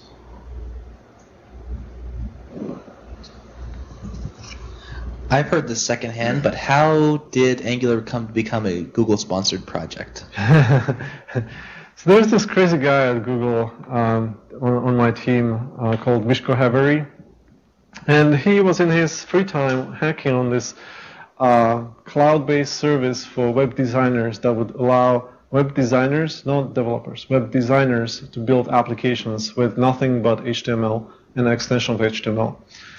Well, it turns out that it's kind of really difficult to explain all these application concepts to people who just know really how to use Photoshop and Illustrator really well, but they don't really understand the workflow and the application flow that is necessary to build an application. So it wasn't a total failure, but it just wasn't the right thing at the right time. But we looked at this, and there was some other project going on Google. And that was actually a GWT project. And Mishko was working on it and some other people. And they were really frustrated with the testability story of GWT because it's just not very good. And the team was very test-driven, and they really wanted to have a good test coverage for the entire application. But they just felt like they had all these hands tied, both hands tied behind their back, and they couldn't just do what they wanted to do. Eventually, this became a problem, and they couldn't just maintain the application the way they wanted. And there was just a lot of frustration going on. So Mishko, being Mishko, he was like, well, I can just rewrite this entire application that we've been working on for 6 months, and I'm just going to rewrite it in Angular in 2 weeks. And we have a really cool boss, and boss said, I dare you, do it. So Mishko went off, and he started rewriting the entire application that this team, I think of like 3 developers, was working on for 6 months. And it took him, I think, 2.5 or 3 weeks to rewrite it in Angular. And then, so he lost the bet, but he did finish the rewrite. And then after 3 weeks, everybody looked at the application like, well, this actually makes sense. Like, we're using HTML to define our views. We are taking very little JavaScript and using that to describe the business logic in our application. And the application is much smaller. It was like, I think, 17 times smaller when it comes to number of lines in the code base. And it's easier to maintain. The tests are easier to write. You don't need to recompile everything and wait 5 minutes to see any kind of CSS or silly HTML change in the application. Because with the Angular applications, as you see, you save it and the browser refreshes, you see it right away. So everybody was like, well, there's probably something into this. Like, it's not ideal. Like, this was like 2.5 years ago. It's not ideal. It's not a general purpose framework because Angular was not designed for this kind of thing. But long story short, I joined the team, and we took Angular, what it was back then, and made it a general purpose framework. With still the simplicity that was targeting the web designers, but with facilities necessary for web developers to actually build real applications with it. So that's how it was. Another question? Yes. Question is, how do you integrate with third-party libraries, jQuery, UI? How do you easily integrate with such libraries? I think it's pretty straightforward. I mean, it's very simple. It's very refreshing. Yeah. Then you want to put like a data picker from jQuery right. UI. So the question is, how do we do integration with third-party libraries, and what is the integration story? Are we a good citizen or not? So we try very hard to be a good citizen in the whole ecosystem. I already mentioned this earlier. If jQuery is available, we can actually use it internally and do all of our DOM manipulation with jQuery, so you get some of the performance benefits that jQuery has. If you're building a smaller application, you probably don't want to incur the 40K penalty of downloading jQuery for just something simple. So for simple applications, you typically don't need jQuery at all. We also don't change anything in the browser, so we don't change any of the prototypes or mock, or we don't mess with anything.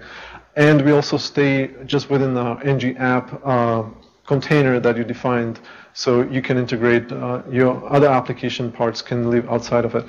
We also providing you an APIs that allow you to create this widgets or integrate with existing widgets like jQuery UI. So if you want to use a date picker integration, you can definitely do that. Depending on the complexity of the component you're trying to integrate with, sometimes it's very trivial, sometimes it's more complicated. It depends on this particular component. So like the date picker, we have an integration for that. Keep in mind that many of these components were designed without data binding in mind. So you need to create a lot of glue, or it depends. Essentially, I mean, date picker or jQuery is just an example, but essentially things that actually start manipulating the DOM. Yeah. Adding elements. Yeah. So you just say, you can just say, this div or this part of the DOM is designated for this third-party widget, and you need to write the glue that will do the data binding between your model and this widget. How do you do it? Do you write directives? Yeah, you write directives. Yes, yes. You write directives, or you reuse existing directives. So there are people who already wrote these directives, and you can just get them and reuse them. Okay, my turn. Sure. What would be some other ways to do the persistence? So instead of using a Mongo app. Yeah, so there are infinite number of other options. You can use local storage, which is very trivial. You can use JSONP. You can do cross-domain requests to your own storage. You could use cookies, but it's not the best thing to do. But you could store some limited amount of data in cookies. You can probably do something with DOM, but that would go away with refresh. And many options. And do you have anything particular in mind? Like you could use WebSockets if you wanted to. Like pretty much anything is possible. Thinking it doesn't necessarily has to be a question specific to AngularJS, but say you have how would you, if say you have your own backend in Python, how would you send the data back there? So just expose the backend through HTTP interface, and using the XML HTTP request, you can make HTTP requests to the backend. So you can either just have your own kind of API, or you can just follow the REST guidelines and create the REST backend. I showed you how to generate RESTful clients, but we also have the lower level HTTP service, which just allows you to make any kind of custom HTTP query, get, post, whatever you have. Thank you. All right. I had a quick question on specifically the router and the controller priority. We're working on one of those apps that you can see when you change the router that it does stop and then it loads, like it's a slower load. But something else I noticed was the controller. If we try to set the controller with the template of, let's say module 1 is where the router is, module 2 has a controller that we want to set the module 1's template to. So when we do that, if we use it with the template URL, it doesn't work. But if we put the controller, that same controller from module 2, as in the partial, then it works. So is there like a priority, or are we going about it wrong? I'm not sure I understand the problem. Sorry. Can you just go over it one more time? Problem. So whenever we have the template URL and we also have the controller set in the route. If we have two modules, module 1 has its own controllers, module 2 has its own controllers, but module 2 is injected into module 1. Is injected, so the module 1 depends on module 2? Yes. Okay. And so the controller is in module 2, but if we call the controller from module 2, it doesn't work in the router. But if we just have the partial and we say, whatever the top div to the controller to module 2, then it works fine. I don't know why that would be the case. If you can reproduce it, we can either show me your application or just reproduce it on a small application. We could just look into it. Okay. It sounds like. I'm not sure, because this is dependency injection. There are no scopes in the dependency injection. So. But that scope to the module? No, all the modules are loaded into just one big bucket. So within the injector, all the services will just end up in one namespace once all the modules are loaded. Yeah, just having an example would definitely help, but it should work. All right, thank you. Mm-hmm. So I have some, definitely ask more questions. I have some stickers, AngularJS stickers, if anybody's interested for a laptop or your way. So just come here and get some. But yeah, feel free to ask more questions and we can just continue with this. Can you talk some about the roadmap? The roadmap. So we hit 1.0 about a month ago or 3 weeks ago. I don't know. It was a blur. We want by the end of the summer, we would like to have 1.2 done. So we're going with the unstable, even, what is it? Odd, unstable, even stable. So we're starting to work on the 1.1, which is the unstable. And we would like to be done with that by the end of the summer. What it will contain is better support for animations. So right now you can do some animations, but not all of them, especially when for like route changes. We would like to have better support for that. So that's one of the things we want to add. We want to give you better error messages. So right now we try to be pretty good with whenever there's an error and give you as much information as necessary for debugging. But the more error messages we have in the framework, the bigger the minified file is. So for this reason, like we cannot put too much textual information in there. I actually came up with this way to solve this problem. That is, in the minified file, we have the full error messages, and during the minification process, we're actually going to remove the strings from error messages and replace them with error codes. So in production, you'll see error 25, and then you can go and look up what error 25 is. But during development, you'll see error 25. You did something wrong. Da, da, da, da. So during development, you'll see that's one of the things that is almost done. We're just finishing that. There are some other things like ng blur and ng focus, commonly needed event handlers that we don't provide out of the box. We want to add those. And a whole bunch of bug fixes. I think that's about it. So this should be done by the end of the summer. There are many other things like better routing, having like multiple views, support for multiple views, better support for resources. Again, something that we want to tackle this year. Advanced compilation. So many people are asking for being able to use the advanced mode in the closure compiler to minify the code. Currently, this is not possible because of the expressions in the template referring to the named functions and object properties in the JavaScript code. So you can use only the basic optimization, which is still pretty good. Like you get pretty good compression ratio, but you would get even better compression ratio if the advanced optimization was turned on. So that's one of the things that we want to tackle later this year. We're also starting to think about server-side pre-rendering for better CEO and performance. That's a big task. It's going to take several months to get that done, but we're definitely interested in solving that problem. So you think this year? Excuse me? This year? Possibly. I don't know if it's going to be part of the 1.0 or if it's going to be like 2.0, but we definitely already started working on this year. I just don't know if it's going to be finished this year. We're going to have some version of it this year.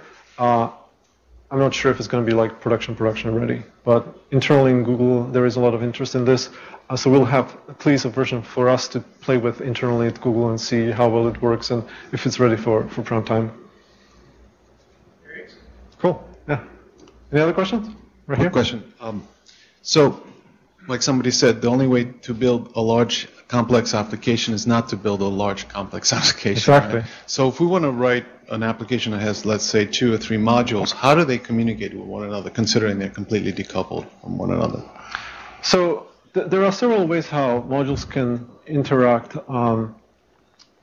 One of them is through dependency injection, so you can say that this module depends on some other module, and then the services from the second module are available to the first module, so you can just dependency inject it. The other one is through events. Within Angular and within the scope contexts, we have a concept of firing events and listening on these events. So you can communicate between these components through events, and that's completely decoupled. Then you could have two modules that don't know about each other at all, but can still interact. So there's some kind of a centralized event dispatcher that gets this. Yeah, it's done through the scopes. The reason why, so scopes have $on, $emit, and $broadcast APIs, and through these you can fire events and listen on events. The reason why it's part of the scope is so that it's garbage collection. When you have this evented system, you always need to be able to deregister listeners and not to forget to deregister listeners when components go away, which is a very tricky thing to do right. The scopes already serve as a garbage collection barrier in the application, and we just create them and destroy them at the right time, which frees up memory and unregisters all these binding listeners that we use internally. So we use the same facilities to do this event listening and broadcasting, and you benefit from not having to register listeners because we do that for you. So where would you write the callbacks for these? That would be a part of the scope. So in your controllers, you could just listen on events, and when the write event happens, you'll hear about it. What's the best practice? A lot of frameworks essentially have some kind of a major parent view or some element that comprises other modules and elements, and it kind of oversees the events. So it contains, it umbrellas the entire thing, but it's a form of coupling. Right. Yes. So I don't like to see, many people when they start building Angular applications, they realize that we have the scopes that are nested, and the child scopes see everything that the parent scope contains and sees. So they often see oh, I need this model everywhere, so I'm just going to put it on the very top scope, and then it's going to be available everywhere. What that creates is this hidden dependency that is hard to maintain and hard to test. So it's much better to use the dependency injection in this case, and just have the dependencies explicitly injected into components that actually need it. So dependency injection is usually the right answer in these cases. And it actually serves two cases. The module dependency is also dependency injection, and declaring it on scope is another form of it, I guess, right? Yeah. I just have a suggestion. When I was first learning the product, the examples, at least the ones I saw, came back. The JSON came back as an array rather than an object, and there was one switch that said array true false. But it took me a while to get the object to display properly. So, am I clear? So, because most of the samples just come back as array, it's very simple and just shows in the grid. All my REST services come back as an object with maybe embedded arrays. And I didn't see any examples of that. And maybe it's just in the beginning. So in that case, let me just jump.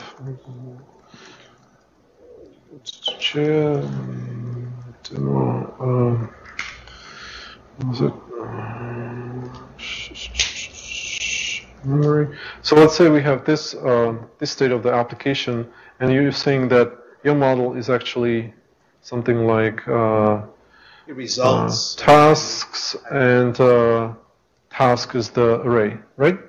So in this case, what you do is in your repeater, instead of binding to items, you would have tasks. Yeah, I eventually figured that out. Items.tasks.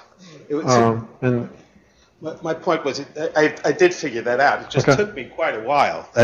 And what happens when you have, if you take Mongo and you have a lot of it, you can have a lot of embedded arrays.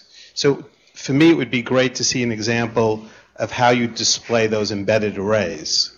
Okay. Just a suggestion. Send a pull request. We'll include it. It's really difficult to create examples that will show everything. But No, if you feel like that's something that we should definitely have, then just send us a pull request. Okay. Over here. So when you start building an app, when you start building an app, where do you begin? You normally start with the routes, and then you work your way down from there with the model. It depends on whom you ask. Typically, I like to build my applications. It's just like I showed you. Like I have some static HTML, so I have a basic idea of what I'm trying to build, what the user interface is going to look like, and I just bring it to life.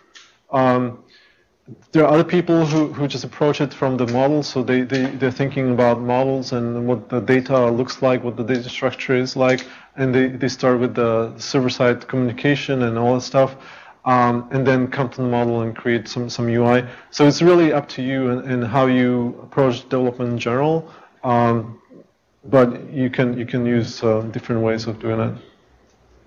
Okay? I'm just curious, if you want to keep your HTML as pure as possible, you don't want to use directives, how would you go about doing it from within JavaScript? Is there a way to do it? So I should have mentioned. So some designers may not, right. They may not like to work with directives and stuff. So like that. I should have mentioned that the templates written in this way are invalid by default. It's just we think that for small applications, like having the shortest syntax is better. If you're building a large project, like Carl is working on, then they definitely want to be able to validate the templates against the HTML validator. So you just prefix the ng repeater, all the any kind of directive in Angular with just data dash, and it's going to work, and you can then pass the validation.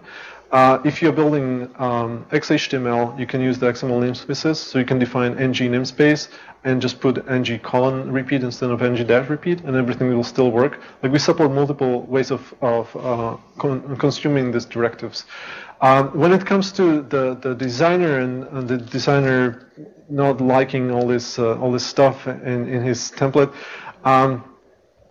the main idea of Angular, and the reason why Angular is called Angular, is angle brackets. Like we're trying to extend HTML to make it suitable for applications. You could bypass Angular and just do everything from JavaScript, but it would be likely very painful, and you would end up writing, the typical jQuery-like code with lots of boilerplate. So while it's possible, we think this is definitely much better. And yeah, just explain to them that. There are many benefits, and I've seen many times that developers, that designers, once they've seen how Angular works, they actually like it because they can create mocks. They can like I did. The application didn't talk to the server until like 7th step or so. So they can create mocks that are actually interactive. They have some kind of limited business logic in it.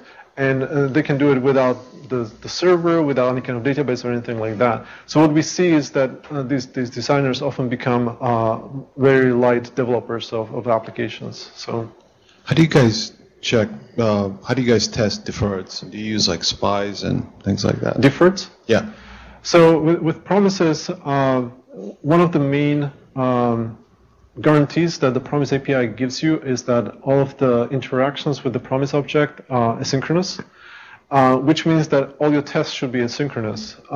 But because of us making sure that all the testing is easy, there are ways how you can flush all the asynchronous tasks.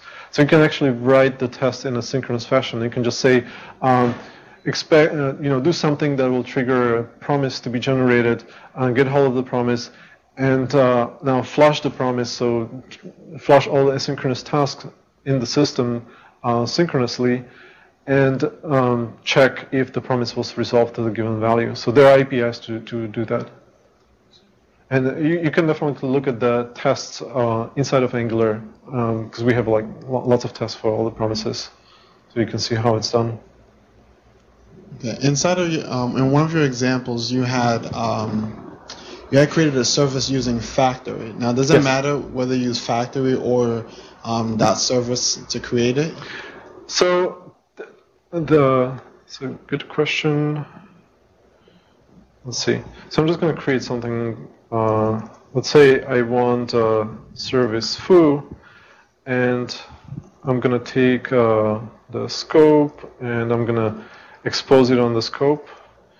And in my template, I'm going to take the foo and I'm going to say foo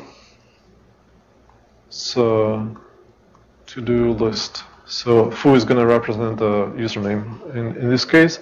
Now if I refresh it, it should probably throw error. If I can get to console, yeah. Yes, so we have an error saying that we don't know what foo is and there's no provider defined for foo, so you are doing something wrong. So I need to define the provider for this service, so I can do the simple thing. I can say foo is a value, and foo value is Igor.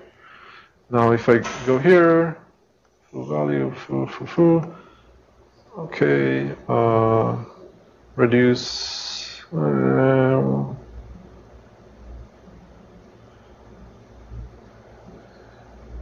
value.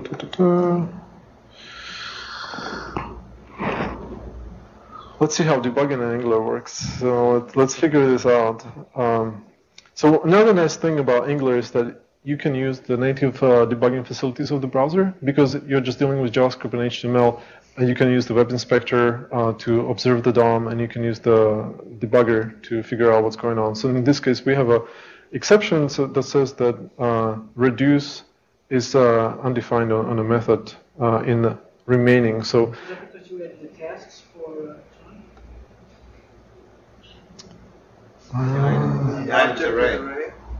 Yes, thank you. That's fine. So, but just to complete this, so we know the error comes from the remaining function, so we can actually put a breakpoint in the remaining. And if I reload the page, it's actually going to break here. And now if I observe the item, I'll see that it's an object and we expect it to be. So usually tests would capture this and you would see a test failure sooner than this. But if tests are not telling you why this is not working, then you can definitely go to the debugger. Okay. This is remove. This is still failing. Why is it failing? Okay, it works now. So, okay, so we are good to go. So now, because of the binding foo's to-do list and foo is an Igor provided here, everything just works. So we define this the foo is a value, and then the Igor string is provided to this controller, and then it's bound. Now, let's say that that foo is not a constant. It's something that we need to calculate. So the way you would do that is through, for example, factory. And factory is a function that will be called, and this is silly, but just think that we do some operation to figure out what foo is, and when this controller asks for foo, there is no foo instantiated yet. So, but we know how to instantiate it because this factor is the definition of how foo should be constructed. And we go here, execute this function. This function can have its own dependencies, so it can ask for I don't know, HTTP service and make an XHR request, or it can do other things. And eventually, it will return some object, and this object will be then used for the injection. So, service is another way of doing this. In this particular case, service doesn't make a lot of sense, but service takes a constructor function. So we're actually going to call new. You can think of like us calling new on this function, and you can dependency inject it, of course, if you need to. And whatever the constructor returns, so you typically don't have a return. You just do something like this: name equals foo, and you do your constructor stuff. And the instance returned from this constructor is what we inject in this controller. And there's I think provider, which is a variation of this, and I think that's about it. Does that answer the question? Yes. Okay. So it's just different ways of defining how the value that should be injected later on should be constructed. Another question? It's probably a mistake. No, sorry. So it's probably a mistake on my side, but maybe you have an easy answer for me. But basically, so I have a sample application, a couple of templates. In one of them, I have a script tag. And in the script tag, I put a console log. And I don't see the output of that console log in so the you don't console see it. window. Right. I was just wondering why. You don't see it because you're not using jQuery in your application. If you are not using jQuery in your application and you include a template, what happens is that we do inner HTML, and actually jQuery does inner HTML as well. And inner HTML by default will ignore all of the script tags, so it will the script tags will remain in the DOM, but they will be not executed. So by default, this is how DOM APIs work. jQuery goes out of its way to just search for the script tags and execute them for you. So they're actually doing extra stuff. Okay. Cool. Yeah, that's why it doesn't work. Thank you.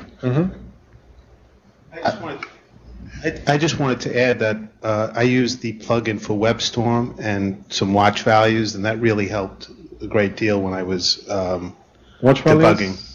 Yeah, so the other thing you can do with WebStorm, you can connect to the browser that is running, and you can put the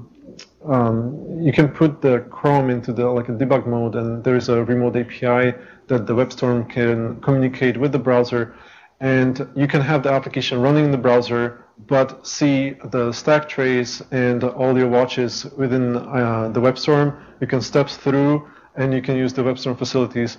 The same thing is possible with Testacular, so you can configure Testacular to run in this mode where you can step through your tests and observe the values. That's possible too. I'm very interested in web components and how that is. Is there an Angular roadmap? I've tried to experiment with like directives, injecting directives via CSS selectors and stuff. And so the problem I ran into is like a lot of pieces interact poor, like filter and repeat and other things interact poorly with. But I assume that's a bug. But what are your plans for web components specifically? And like, so web component specification is for those of you that don't know, it's a specification for, I think it's part of the HTML5 umbrella, I believe, and it allows native facilities for the browser to be able to create custom DOM elements. So, like I had an ngView earlier, that's something the browser doesn't understand what it is, and it will keep it in the DOM, but it will not render it or will not do anything with it. And just through Angular magic, we know how to get browser to understand what this is and how to render it properly. But there is this web component specification which aims to make it possible to create this custom components, these custom elements, and more importantly, make it possible to create components that are completely encapsulated and reusable. So you can think of this component as a mixture of HTML, CSS, and JavaScript, which is completely isolated from the environment in which it's being used. This way you can create like a date picker without worrying about some kind of CSS interfering, CSS on the page interfering with your component. In many ways, the directive API is very similar to the web components. The web components is more declarative and it's using more of the DOM, the HTML APIs and the declarative parts of HTML, whereas the directives are very, partly HTML, but there's a lot of JavaScript going on. But we talked to the team that is working on the web components, and some of the parts of Angular were inspired by web components, and some of the parts in web components were inspired by Angular. So there is a lot of exchange of ideas going on. For a while, we thought about Angular being a shim for web components, so you can actually create web components in existing browsers with the magic of Angular.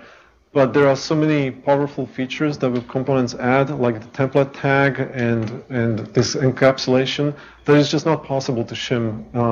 So while Angular can help you create components that feel and require you to think in the same terms, it's impossible to create a complete polyfill for the web components API. Right. You cannot scope styles. You cannot do the kind of isolation stuff. So we are in touch with the team. We are thinking about how could we bring directives even closer to web components, and this is something that we are still working on. But our roadmap is to pick up the pieces that web components offer and start using them internally in Angular as soon as they are available, and just expose them to applications so that they can benefit from it. So like the template tag is a good example. Template tag is just something that would allow you to embed a piece of template that should not be visually present in the page and should not run any of the script tags. So it's like an inert piece of DOM that is in the DOM just for the purposes of further templating. So the templating engine or JavaScript code can get hold of this template and do something interesting with it. But it should not be visible to the user. It should not affect the runtime of the application. So components like this is something that we want to use internally. Other questions? So go grab some of the more food that we have. Thank you. I have a few more stickers. If anybody doesn't have one, just hang around for a little bit. Come to me if you have any questions that you want to discuss. And I hope to see you again in a month or so. We try to do this once a month, and we either have local speakers or we do some presentation from Mountain View over the VC. But we want this to become like a monthly meeting where people come and discuss their problems or share ideas. It's important for us to get feedback from people who develop with Angular so we know how to improve the framework further. And it's also important for you guys to get to know each other. And we see lots of people interested in hiring people with Angular skills. And this is a good place to meet these people or get contacts and stuff like that. So thanks for coming. And if you want to demo anything, yeah, you could email. If you have an application that you're working on and you would like to demo it and share some experiences and some stories from the development of the application, then just let us know and we'll give you some space. Refreshes and what's happening in the model and what's happening in the view. So if your model changes, we will do the minimal amount of DOM manipulation necessary to take the model change and convert it to something that is representative of this model change in the view. So whenever I check that checkbox, the only thing in the entire application that changes is that 2 change into 1. Nothing else changes. How does it know that function needs to be invoked? Very good question. So how do we know what changed and how do we observe this model mutation changes?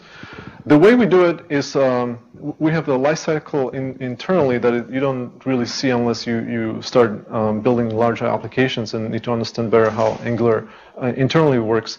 There is an internal lifecycle which triggers dirty checking. So dirty checking might sound horrible, but it's actually not that bad, and it turns out that in many cases, actually a faster way of detecting changes than any other method available. So what we are doing, we are actually gathering all the expressions that are data bound, and these expressions tell us what are the parts of the model that are interesting to the application. What are the parts of the model that we need to observe?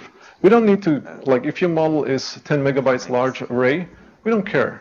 What matters is how much of this model is bound to the view. So what we do is at right time, we will run through all the expressions, calculate the current value, compare it with the last value.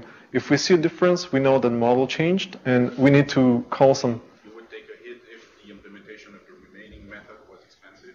Yes. Yes, I would take a hit, definitely. Can you manually call the same function to refresh it? Yes. So the other question is, when do we do this dirty check-in?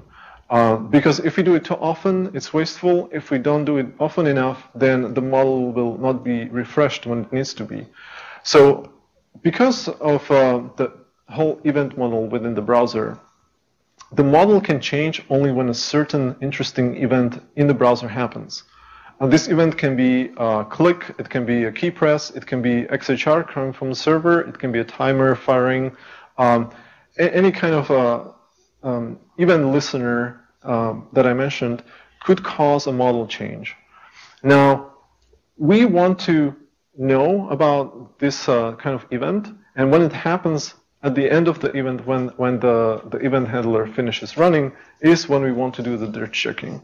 Now, how do we intercept all these calls? Like, we could go and monkey patch the native APIs in the browser, but that would not make us very popular in the JavaScript community.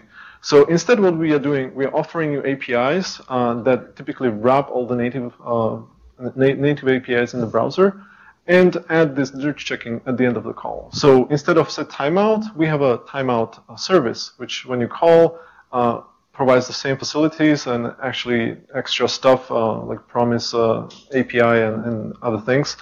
But anyway, if the timeout fires through this defined through this API, at the end of the event handler, we will do the dirt checking. We'll figure out which expressions are dirty, and that will trigger all the action functions which will go and update DOM. And again, they will update only that part of DOM that corresponds to the model, the expression that changed.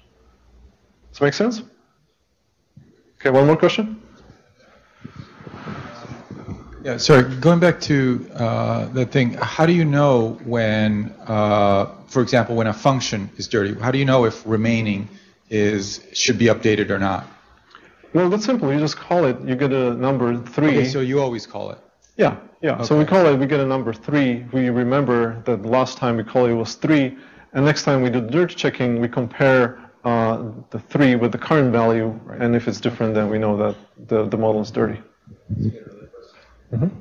For this specific example, you can do it with filters like filter count. Is there advantage to doing it by a function on the scope as opposed to doing it through a filter chain? Are you talking about Angular filters? Yes. There are different ways of doing the same thing. So welcome everybody. Let's get started. Please get seated, grab food, get comfortable. Let's have some fun.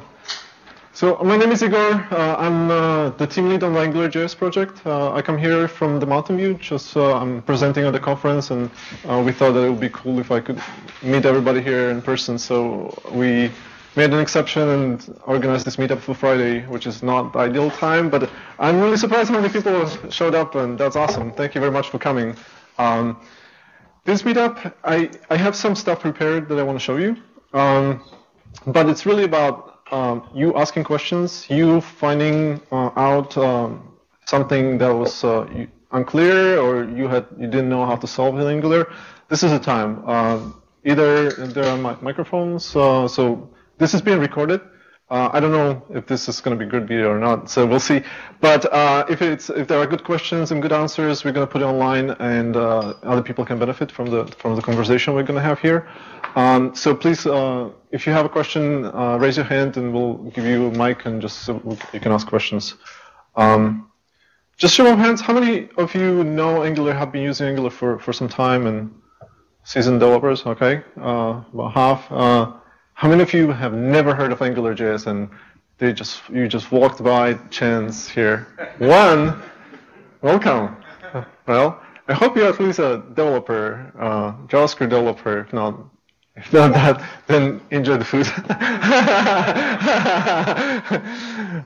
Okay, so we have about half and half. So I'm going to cover some basic stuff, but again, this is about you asking questions and finding out why things work a certain way in Angular. So I would like this to be really interactive. So please ask questions.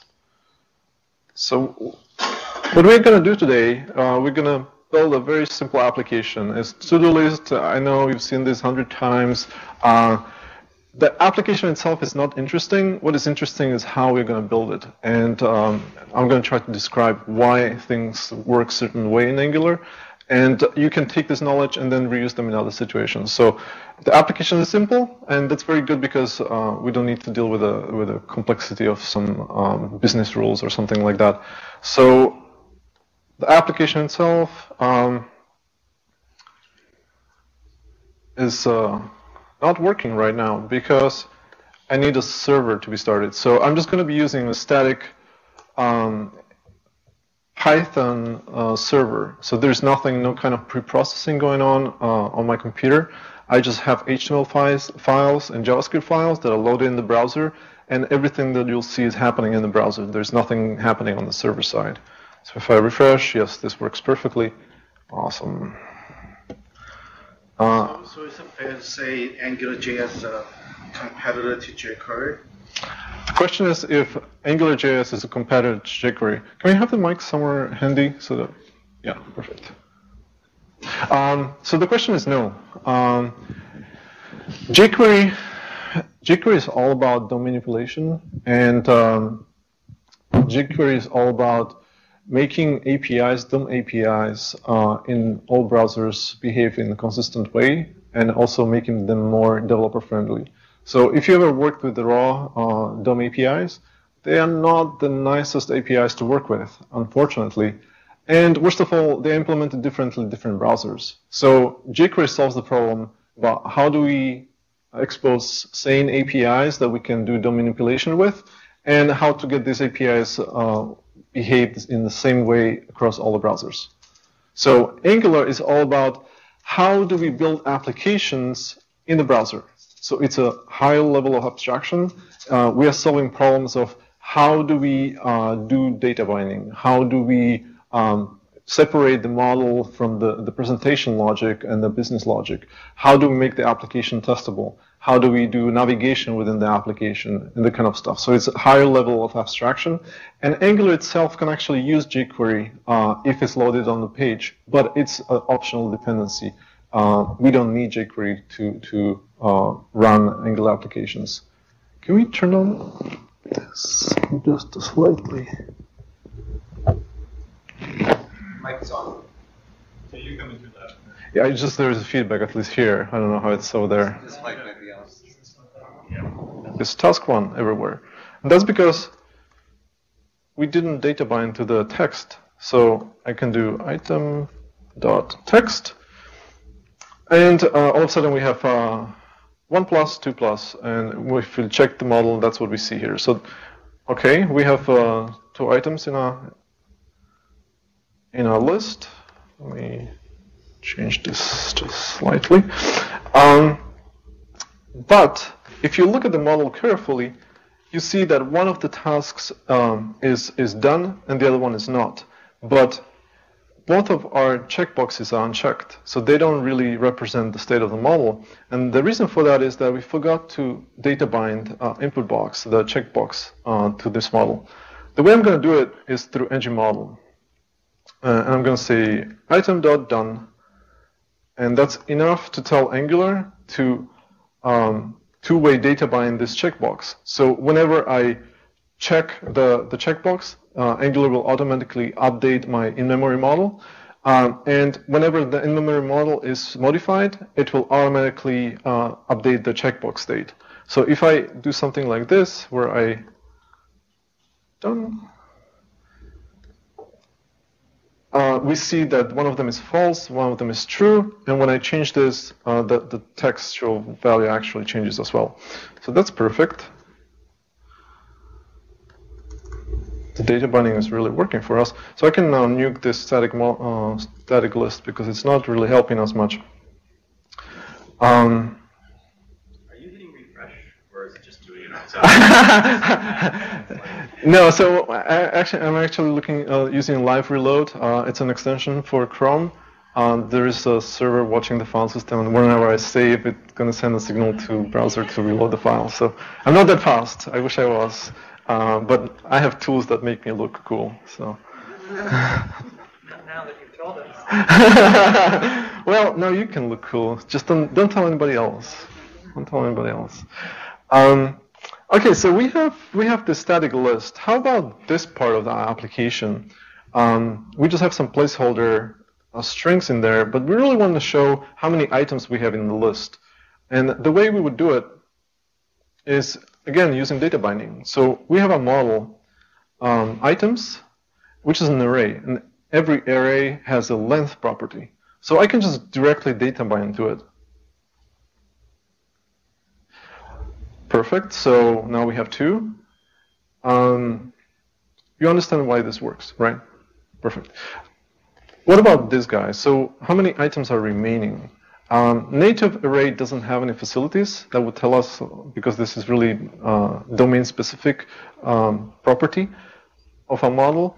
So we need to calculate this somehow. And it would be cool if we had a method that we could just call and that would calculate it for us.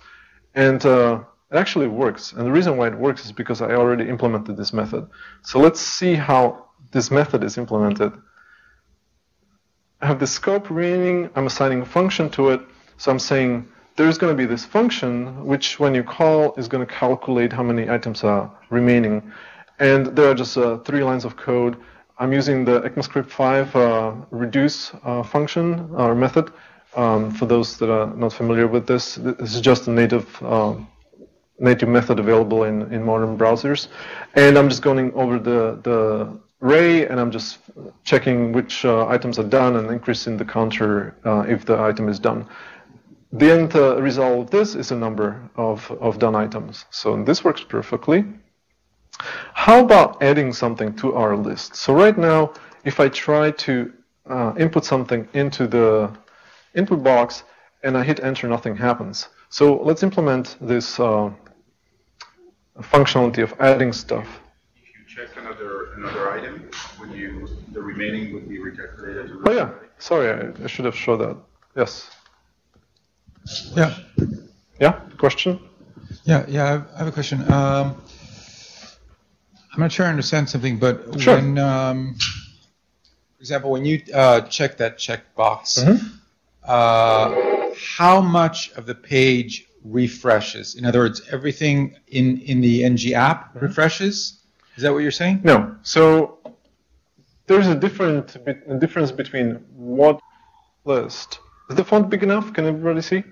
Okay, perfect. So let's take this and I'm going to remove all the other LIs, and this is pretty much the template that we want. We just need this LI to be expanded. What should be the model for this application, and what should be bound to the template in order to expand the list based on a model? To answer that question, we need a controller. So Angular, we say that it's MVC. Some people disagree. I say MV whatever works for you. I don't care, because really you can use it in different styles. So you can make it MVC. You can use it as a MVVM. It's really up to you. So MVW. So in order for a model to live somewhere, we need a controller. To define this controller, we just put here ng controller and app controller. So the name of a controller is app controller. And now this controller should live somewhere. This is just the static LI from this example, so don't get confused. This controller needs to live somewhere. It could live in the global namespace, so if I just define the function called app controller, Angular would find it. That's good for toy applications, but it doesn't really scale well for large applications because you're polluting the global window context, and you don't want to do that. So what we want to do, we want to define a module for our application. And I'm going to call this module to-do app. Now this to-do app module must be defined somewhere. And this is where the todo.js comes into play. So in todo.js, we're doing several things. One of them is we're defining the module. So we're going to call angular.module, and we're going to say create a module to do app, and we're going to assign it to this temporary variable. And we're going to interact with this module through controller API, and we're going to define what an app controller is, and it's going to be this function. So this is the constructor function for our controller. So perfect. We have a controller defined. We have the controller living in the module. Application knows what's the name of the module. So now I should be able to get a hold of this module somewhere, and specifically get the model that is defined in our controller, get hold of that model in the template. So in our controller, there are these 4 lines which are defining an array of objects. Nothing too fancy going on. This is just native JavaScript. But this line is interesting. So we're saying scope.items equals items. So we're taking this array, and we are assigning it onto the scope object under the items property. Now, what is this $scope? So it's something that comes through the constructor of our controller. And scope is, you can think of it as a context. It's a context that is shared between the controller and the template. And through this context, the controller can expose the model and event handlers that are then available for data binding in the template. So, okay, we should have items model in our context and available in the template. So if I do something like items, it should do something. Oh, look, it does. It's actually going to print the object. So we have the model wired properly, the template sees it, and we can actually do something interesting with it. So what I'm going to do is I'm going to take this li, and I'm going to use repeating construct or looping construct in our templating language called ngRepeater. And I'm going to say repeat over items, repeat over items, and assign every time you get to the next element, assign it temporarily to the item variable, and stamp out a new copy of this element, so of this li, and data bind it with this item model. Interestingly, now we see that there are 2 tasks, but we still see that it's the content of the task. Okay, perfect. So, yeah, this is better. Yeah, it's a higher level of thinking, a higher level abstraction, and we are all about how do we build applications as opposed to how do we interact with the DOM APIs in a sane and consistent way. So to more correctly answer my question, it's more a competitor to Sencha instead of jQuery? Yes, Sencha is how do we build applications. Sencha is taking a different approach where they provide the full stack and they're saying, you know, HTML, CSS, and JavaScript is insane. We're just going to provide you APIs to do everything. Whereas Angular's thinking and philosophy is like, HTML is pretty good. JavaScript is also pretty good, but it needs some help. How could we extend HTML? How could we help JavaScript a little bit to make it really powerful and really productive when you're building web applications? But yeah, it's the same space. Does that answer your question? Yeah. Perfect. So let's get going. We have this to-do list. Right now, it's just a static page. When I try to do something, actually, there's nothing, no interaction going on. I can click on buttons, but it's just going to refresh the page. And the reason for this is what I have is just plain static HTML. There's no Angular anything going on. There's no JavaScript going on. I'm just going to walk you quickly through this file. It's just HTML5. This is the index.html. It's a HTML5 file with a header where we're loading some style sheets, AngularJS file, to-do.js file, which is the JS file for our application, and we have body with some heading, paragraph that matches this part, some link, and a very simple list, static list with some static data. And at the bottom we have a form. Nothing fancy, static page. How could we turn this into an application? So first of all, any application in Angular when you want Angular to bootstrap the application automatically, there are other ways to do it, but the easiest one is just say ng app somewhere within the page. Now, the place where you put ng app is significant because you can put multiple applications on a page, and you can have multiple ng apps on a page, and you can also have a legacy application, and you want just part of the existing round trip application, let's say, to be a small nested or embedded Angular application. So let's say you have a legacy system with some complicated form, and you would like to use the data binding in the form to be implemented through the AngularJS data binding. So you can just put ng app on that form, and everything else is the legacy application. Just the form is a tiny little Angular application.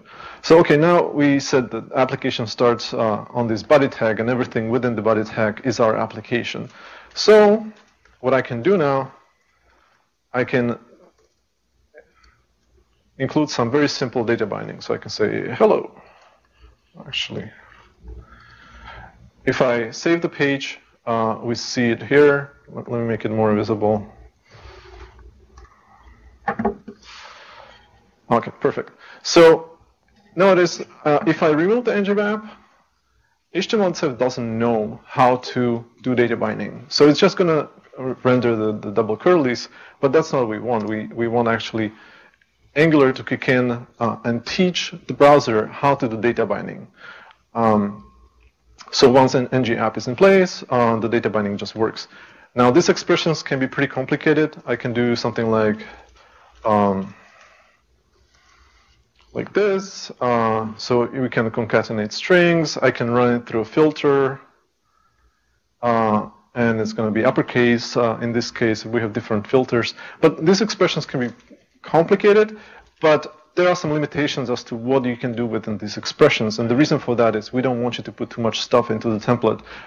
We want to guide you to keep the expression simple, but give you flexibility when you need it. But most of the logic should be happening in the JavaScript world, and I'll show you in a bit how that is going to be happening. Okay, so we can bootstrap the application just fine. That's perfect.